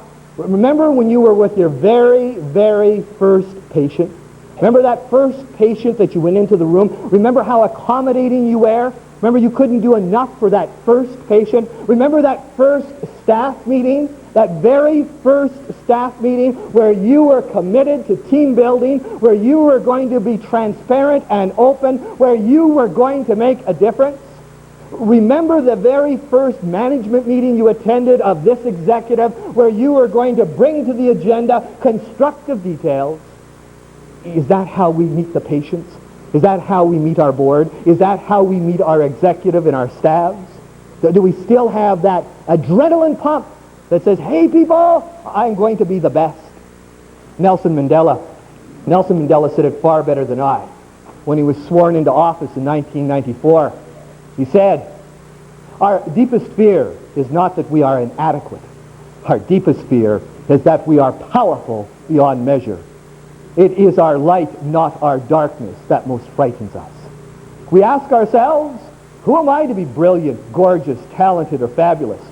Actually, who are you not to be? You are a child of God. You plain small does not serve the world. There is nothing enlightening about shrinking so that other people won't feel unsure around you. We were born to make manifest the glory of God that is within us. It is not just in some of us. It is in everyone. And as we let our own light shine, we unconsciously give other people permission to do the same. Powerful stuff. Your light is shining. And by the way, it's a good light. Our light never should shine in a way that makes us look good and others look bad. That's not what Mandela's talking about. Mandela's talking about the fact that your light illuminates your ministry and your community. And that's so important. How do we make sure that we don't put shadows in our light? We've got to avoid backbiting at meetings, eh? I don't know about you, but that really ticks me off. I hate going to meetings where some idiot in the group has a wonderful agenda of just putting everybody else down in the group. Oh, there's not enough. You didn't dot the I in the minutes here. Excuse me, can I amend those minutes? Didn't dot the I, didn't cross that T. That's what it is. Oh, things are just going too good at this meeting. I'll tell you that Mar guy, he really thinks he's doing a good job, eh? Well, I got news for him. There wasn't enough towels in my room. That's what I'm putting down the evaluation form. Nope, not enough towels in the room. That's what it is. You know what? I didn't like the speakers. Why did they get that American nun, eh? That's what. Well, we have enough Canadian nuns. Why can't we get a Canadian nun? That's what I want to know. I'm just a bitcher. That's what it is. I like to whine and complain, and I go to meetings to destroy the meetings. They asked me in my community to raise $5.5 million for a cancer center. We raised $9.1 million. You know what, people? The worst meetings were after the campaign. The worst meetings were when we were successful. The worst meetings were when we bickered over what to do with the surplus. The worst meetings is when the barrier started to come up because that's my turf, and buy me that machine instead of that microscope. Sad, eh? But when was the last time you applauded a good idea from somebody else? When was the last time, every speaker should throw this in, that you led the standing ovation? That's always kind of interesting.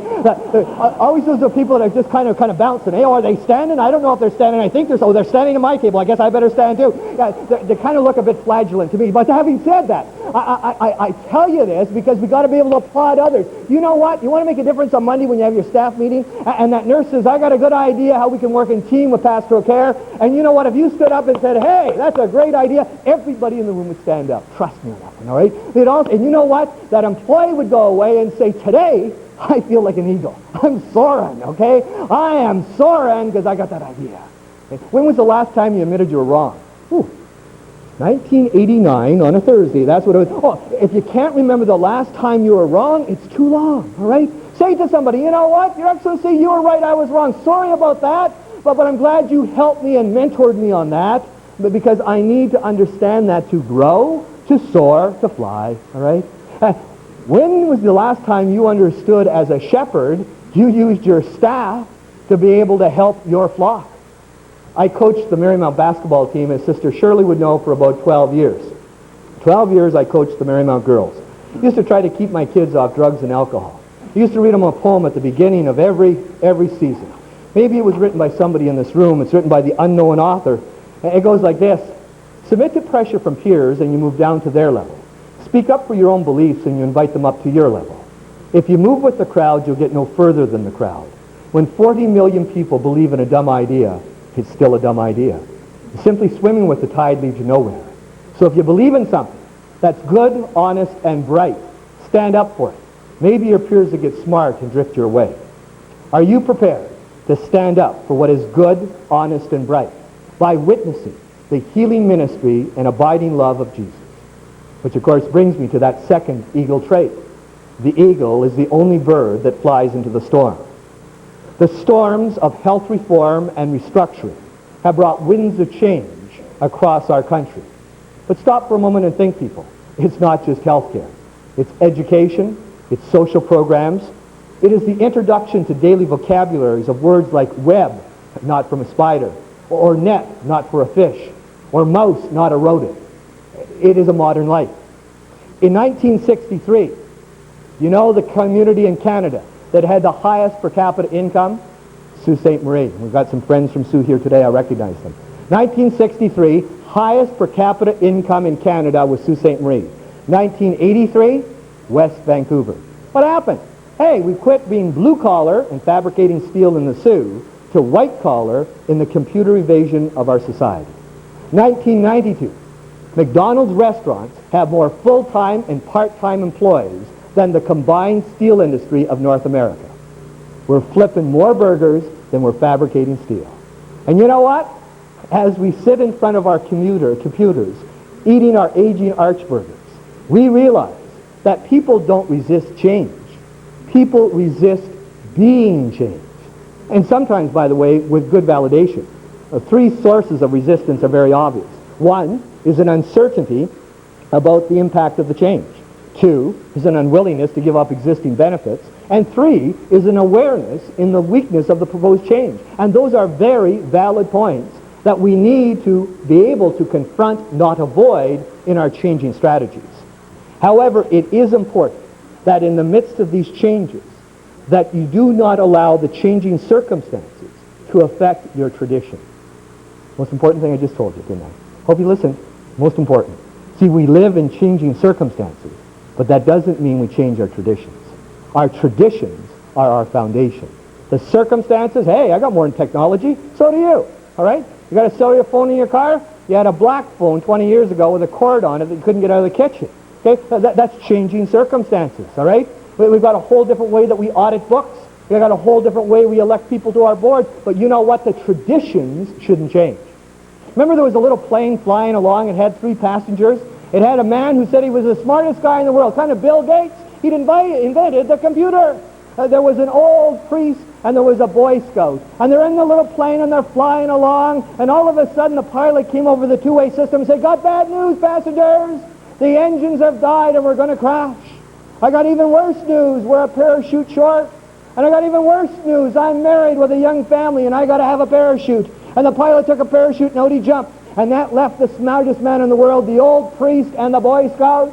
And the smartest man in the world, Mr. Gates, said, "I got to have a parachute. The world can't live without me. I'm the smartest man in the world. I've got all the business strategies. I make all the money. I get all the high accountability. I've got to have a parachute." And he put his arms through the straps and jumped out of the plane. And the old priest turned to the Boy Scout and he said, "Son, I've always been a follower of God. I've tried to be a good shepherd. I've lived the life. I've lived the lessons. I've participated in the Eucharist. I have done the right things. I'm ready to meet my Lord." And to that the Boy Scout said, Father, don't worry. There's a parachute for both of us. The smartest man in the world just jumped out wearing my knapsack."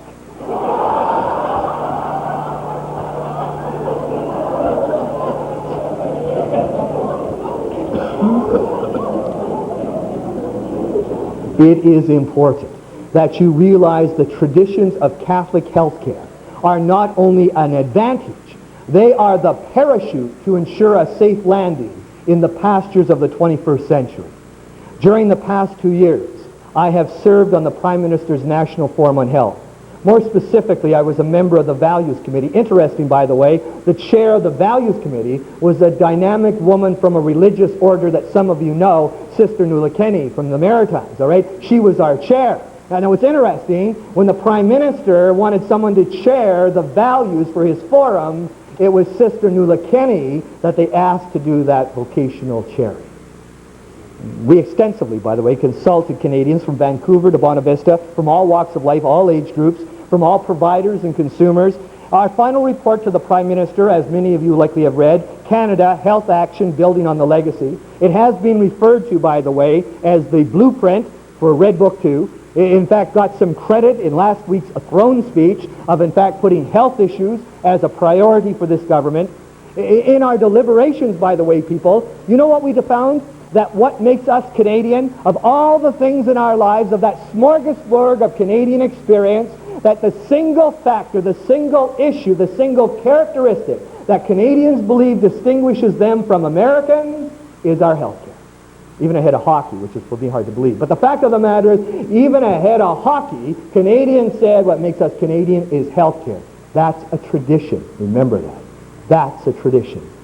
And when we ask people, can you tell us the words you want in your healthcare system, they use the following, and this is a quote from our report, by the way. They wanted a system to demonstrate equality, fairness, compassion, dignity, and respect.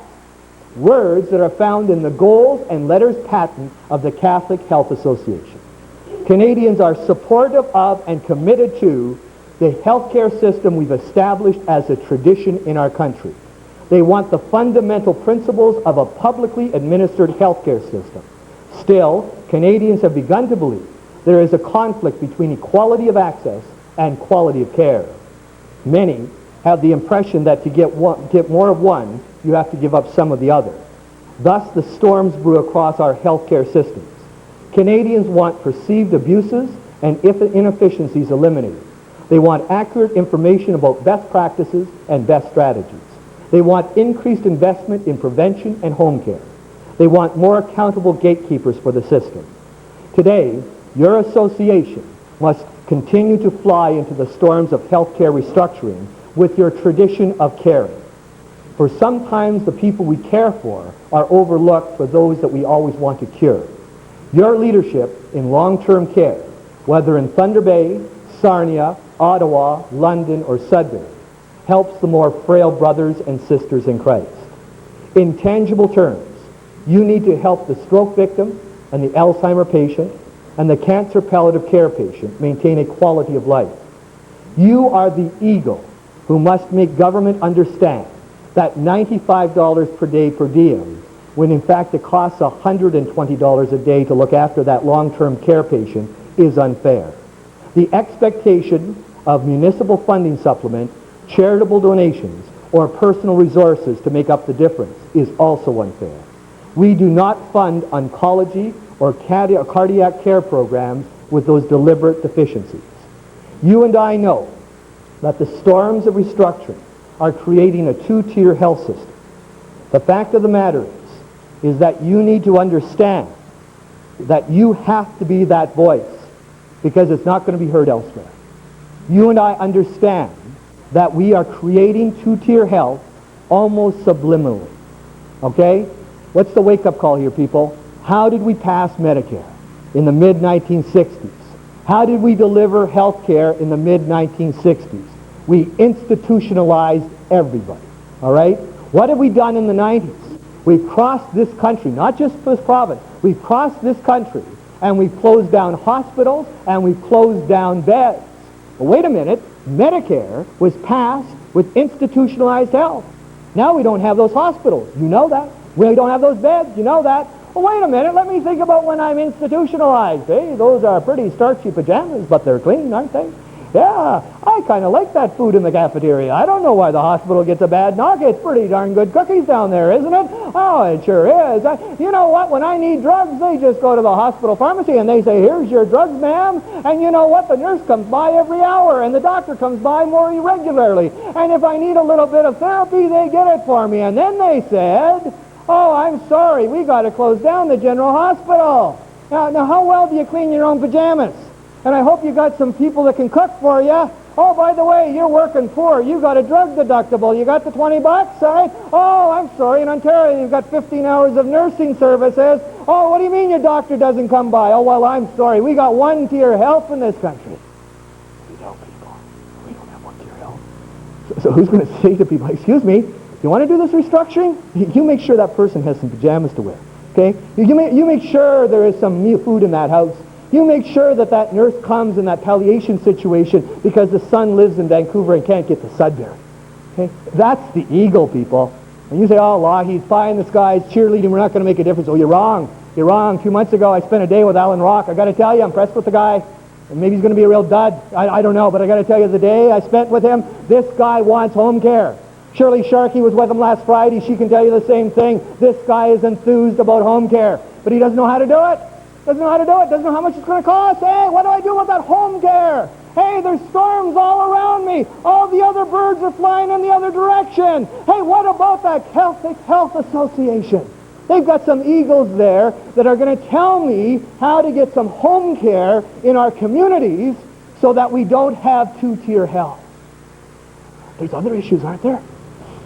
I helped build that cancer center with a guy named Bob Corringham. He was the CEO of the center. We built that cancer center in Northern Ontario. Many occasions, Bob Corringham would say to people in an audience like this, 96% of all pain can be controlled with the appropriate pain control strategies. 96%. So tell me what the media sweetheart is for the 21st century. Doctor-assisted suicide. Yes, sir, let's get a storm going there, eh? Doctor-assisted suicide. Well, first off, for any of us that are in bereavement, using the word suicide is a tremendous disservice for the self-destruction which is happening in our communities that needs to be intervened. So first off, I find that offensive, that somehow we're glorifying suicide as a popular term. But secondly, God bless Sue Rodriguez, and she's likely in that 4% that couldn't be controlled, and she did want to die.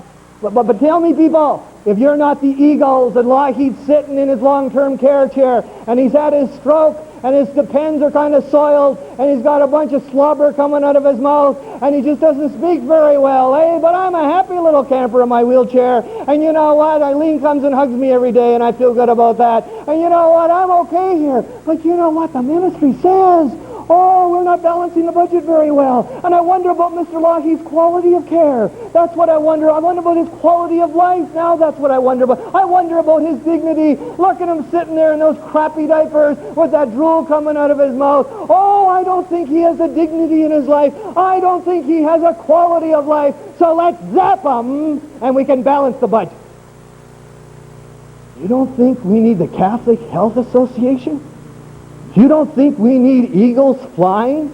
That we don't understand that in fact could be a reality? That we can use an artificial argument about quality of life on a template which is really being fueled by fiscal fires to eliminate the frail and the forgotten? And you say, oh, Lougheed, you're fear-mongering. No, I'm not, people. Okay? I spent 20 years in cancer volunteerism. I am not fear-mongering.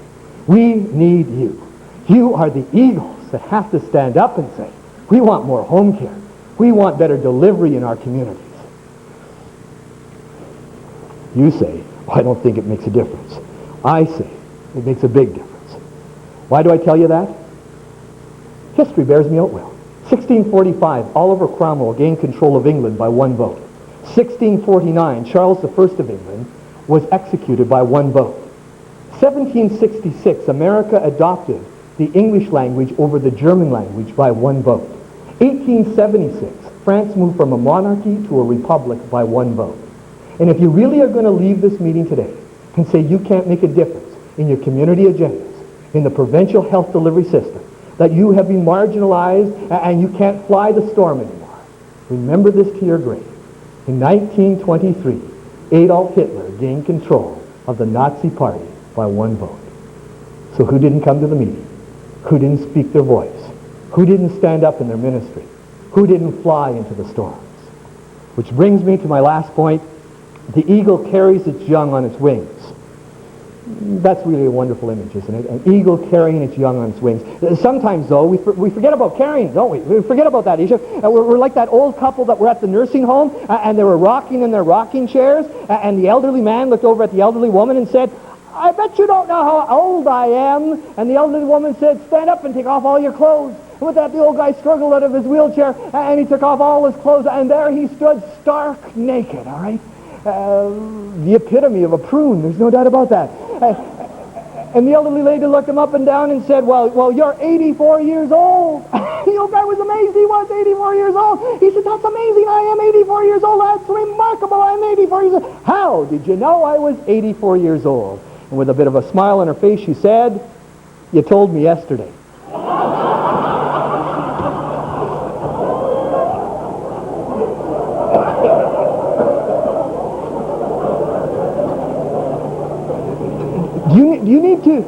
Do you need to remember?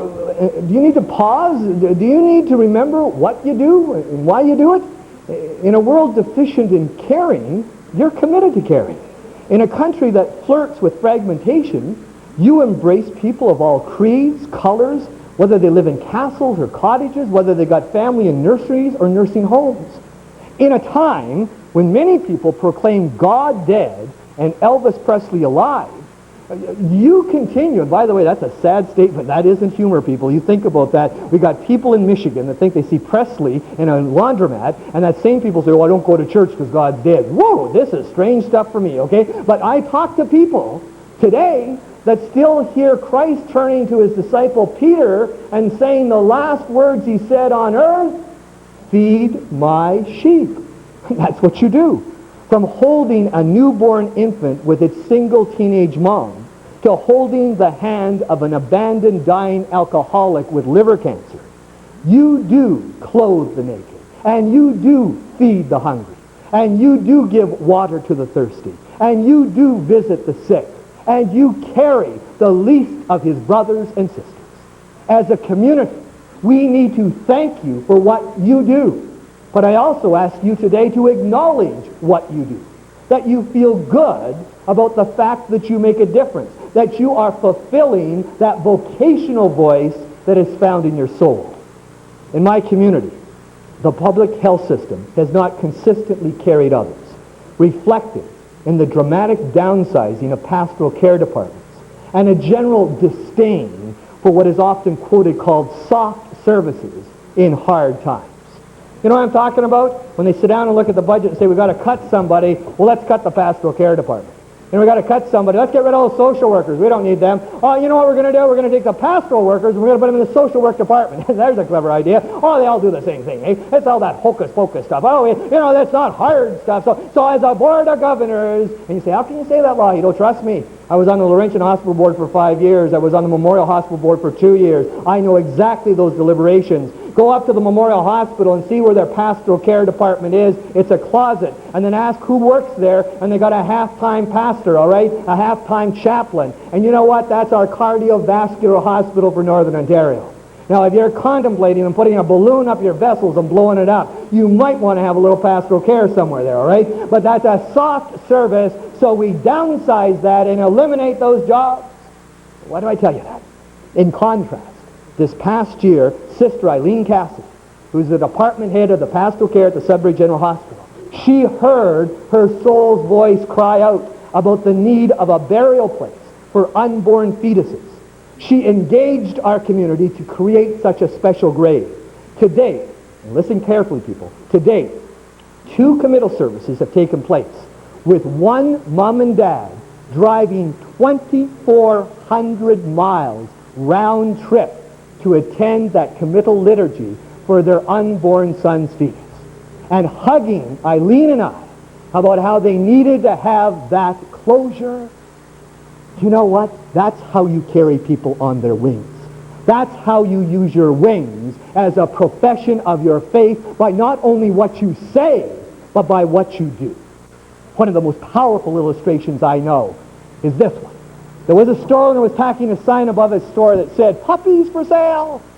Signs like that have a way of attracting little people. Little boy came underneath the sign and said, mister, how much are you going to charge for those puppies? The store owner said, anywhere from $30 to $50. Little kid reached in his pocket and said, sir, I've got $2.37. Could I at least look at them?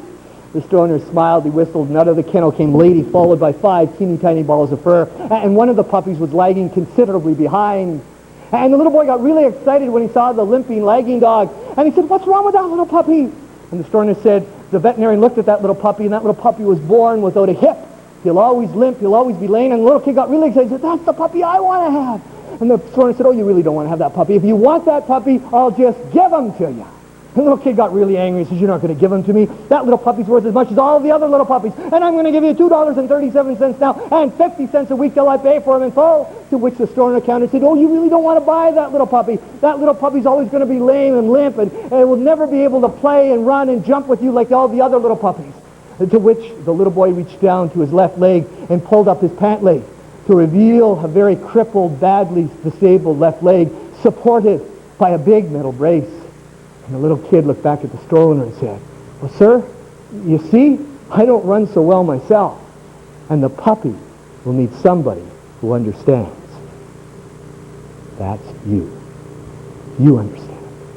You understand that everybody has a right in your pasture to run, to play, and to jump in their own terms. You understand. You understand that people who love other people want the best possible care possible. You understand that there is no global budget line for a hug. You understand that there's no accreditation for a prayer. You understand that that is how we carry people on our wings. In summary, I don't believe that all the parables are in the Bible, Your Excellency. I've got to tell you, every now and again I trip over some. Tripped over some in the late 1950s, early 1960s, growing up on black and white television. Wonderful parable. It's my conclusion for you today. It's a great, great parable. And it's a 30-minute television show, black and white television, 30 minutes. We saw it week after week back in the late 1950s. You all saw it too, didn't we? What was that 30-minute television program? Superman. Remember it? Superman. And that's what you got to understand at CHAO. This parable, this image, this symbol. And how did Superman begin? The same way, week after week after week. Remember that? Superman raced by a train. Remember that? Superman jumped over a building. Remember that? Superman lifted a car off a guy. Remember that? But it's the last image I want you to remember. And that's Superman standing with his hands on his hip, his big S on his chest, his cape's flowing in the wind, and there's a bad guy with a gun. And the bad guy with the gun is shooting Superman, and the bullets are bouncing off him. He's not even blinking his eye. Eh? He's got a little smile on his face, and the bad guy, and the bullets are bouncing, and suddenly the bad guy runs out of bullets. And the bad guy looks at Superman, looks at his gun, looks at Superman, takes his gun, and he throws it at Superman. You know what Superman does? Superman ducks. What the hell for? I can never understand it.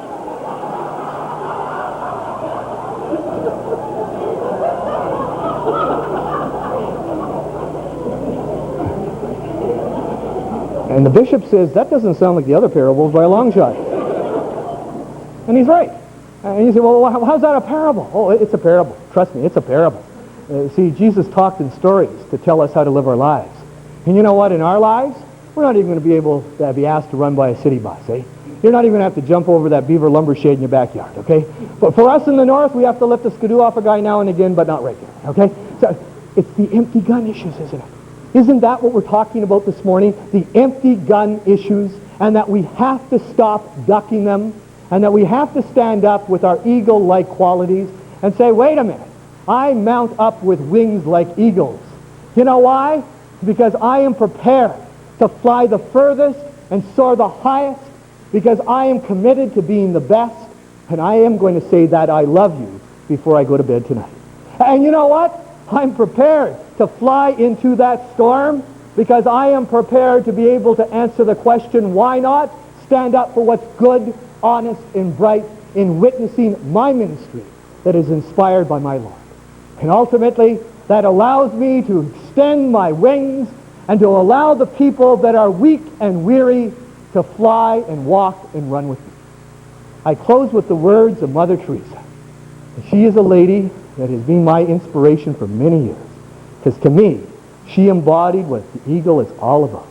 She certainly celebrated the superlative commitment. She certainly flew into the storms, and she certainly carried the young and the forgotten and those that have been often marginalized. And in 1979, we will all remember, she won her Nobel Peace Prize. And she stood in Oslo, Norway, at a podium in front of the world's most rich and powerful people. And she stood there and received the Nobel Peace Prize, the legacy of Alfred Nobel, the inventor of dynamite, from the hand of a king. And there she stood in a faded blue sari and sandals.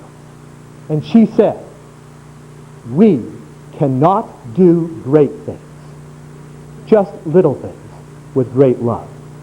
Today I tell you, it is the many, many little things that you do with great love that will have you mount up with wings like eagles. Thank you and God bless you.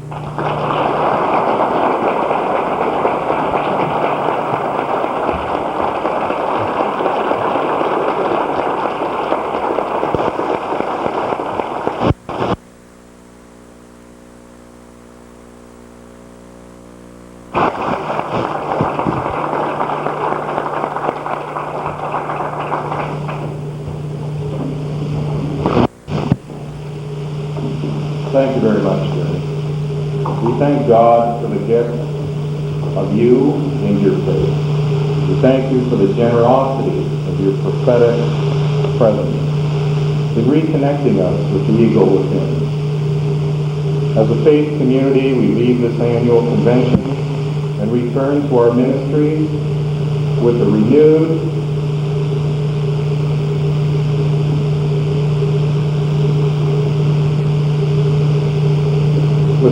commitment to fly the farthest and soar the highest, to continue flying into the storm with confidence, and to further build the kingdom with others by making a difference in our loving service to people. On behalf of the CHAO board and all members assembled, we thank you again, and we offer the token of our appreciation. Thank you.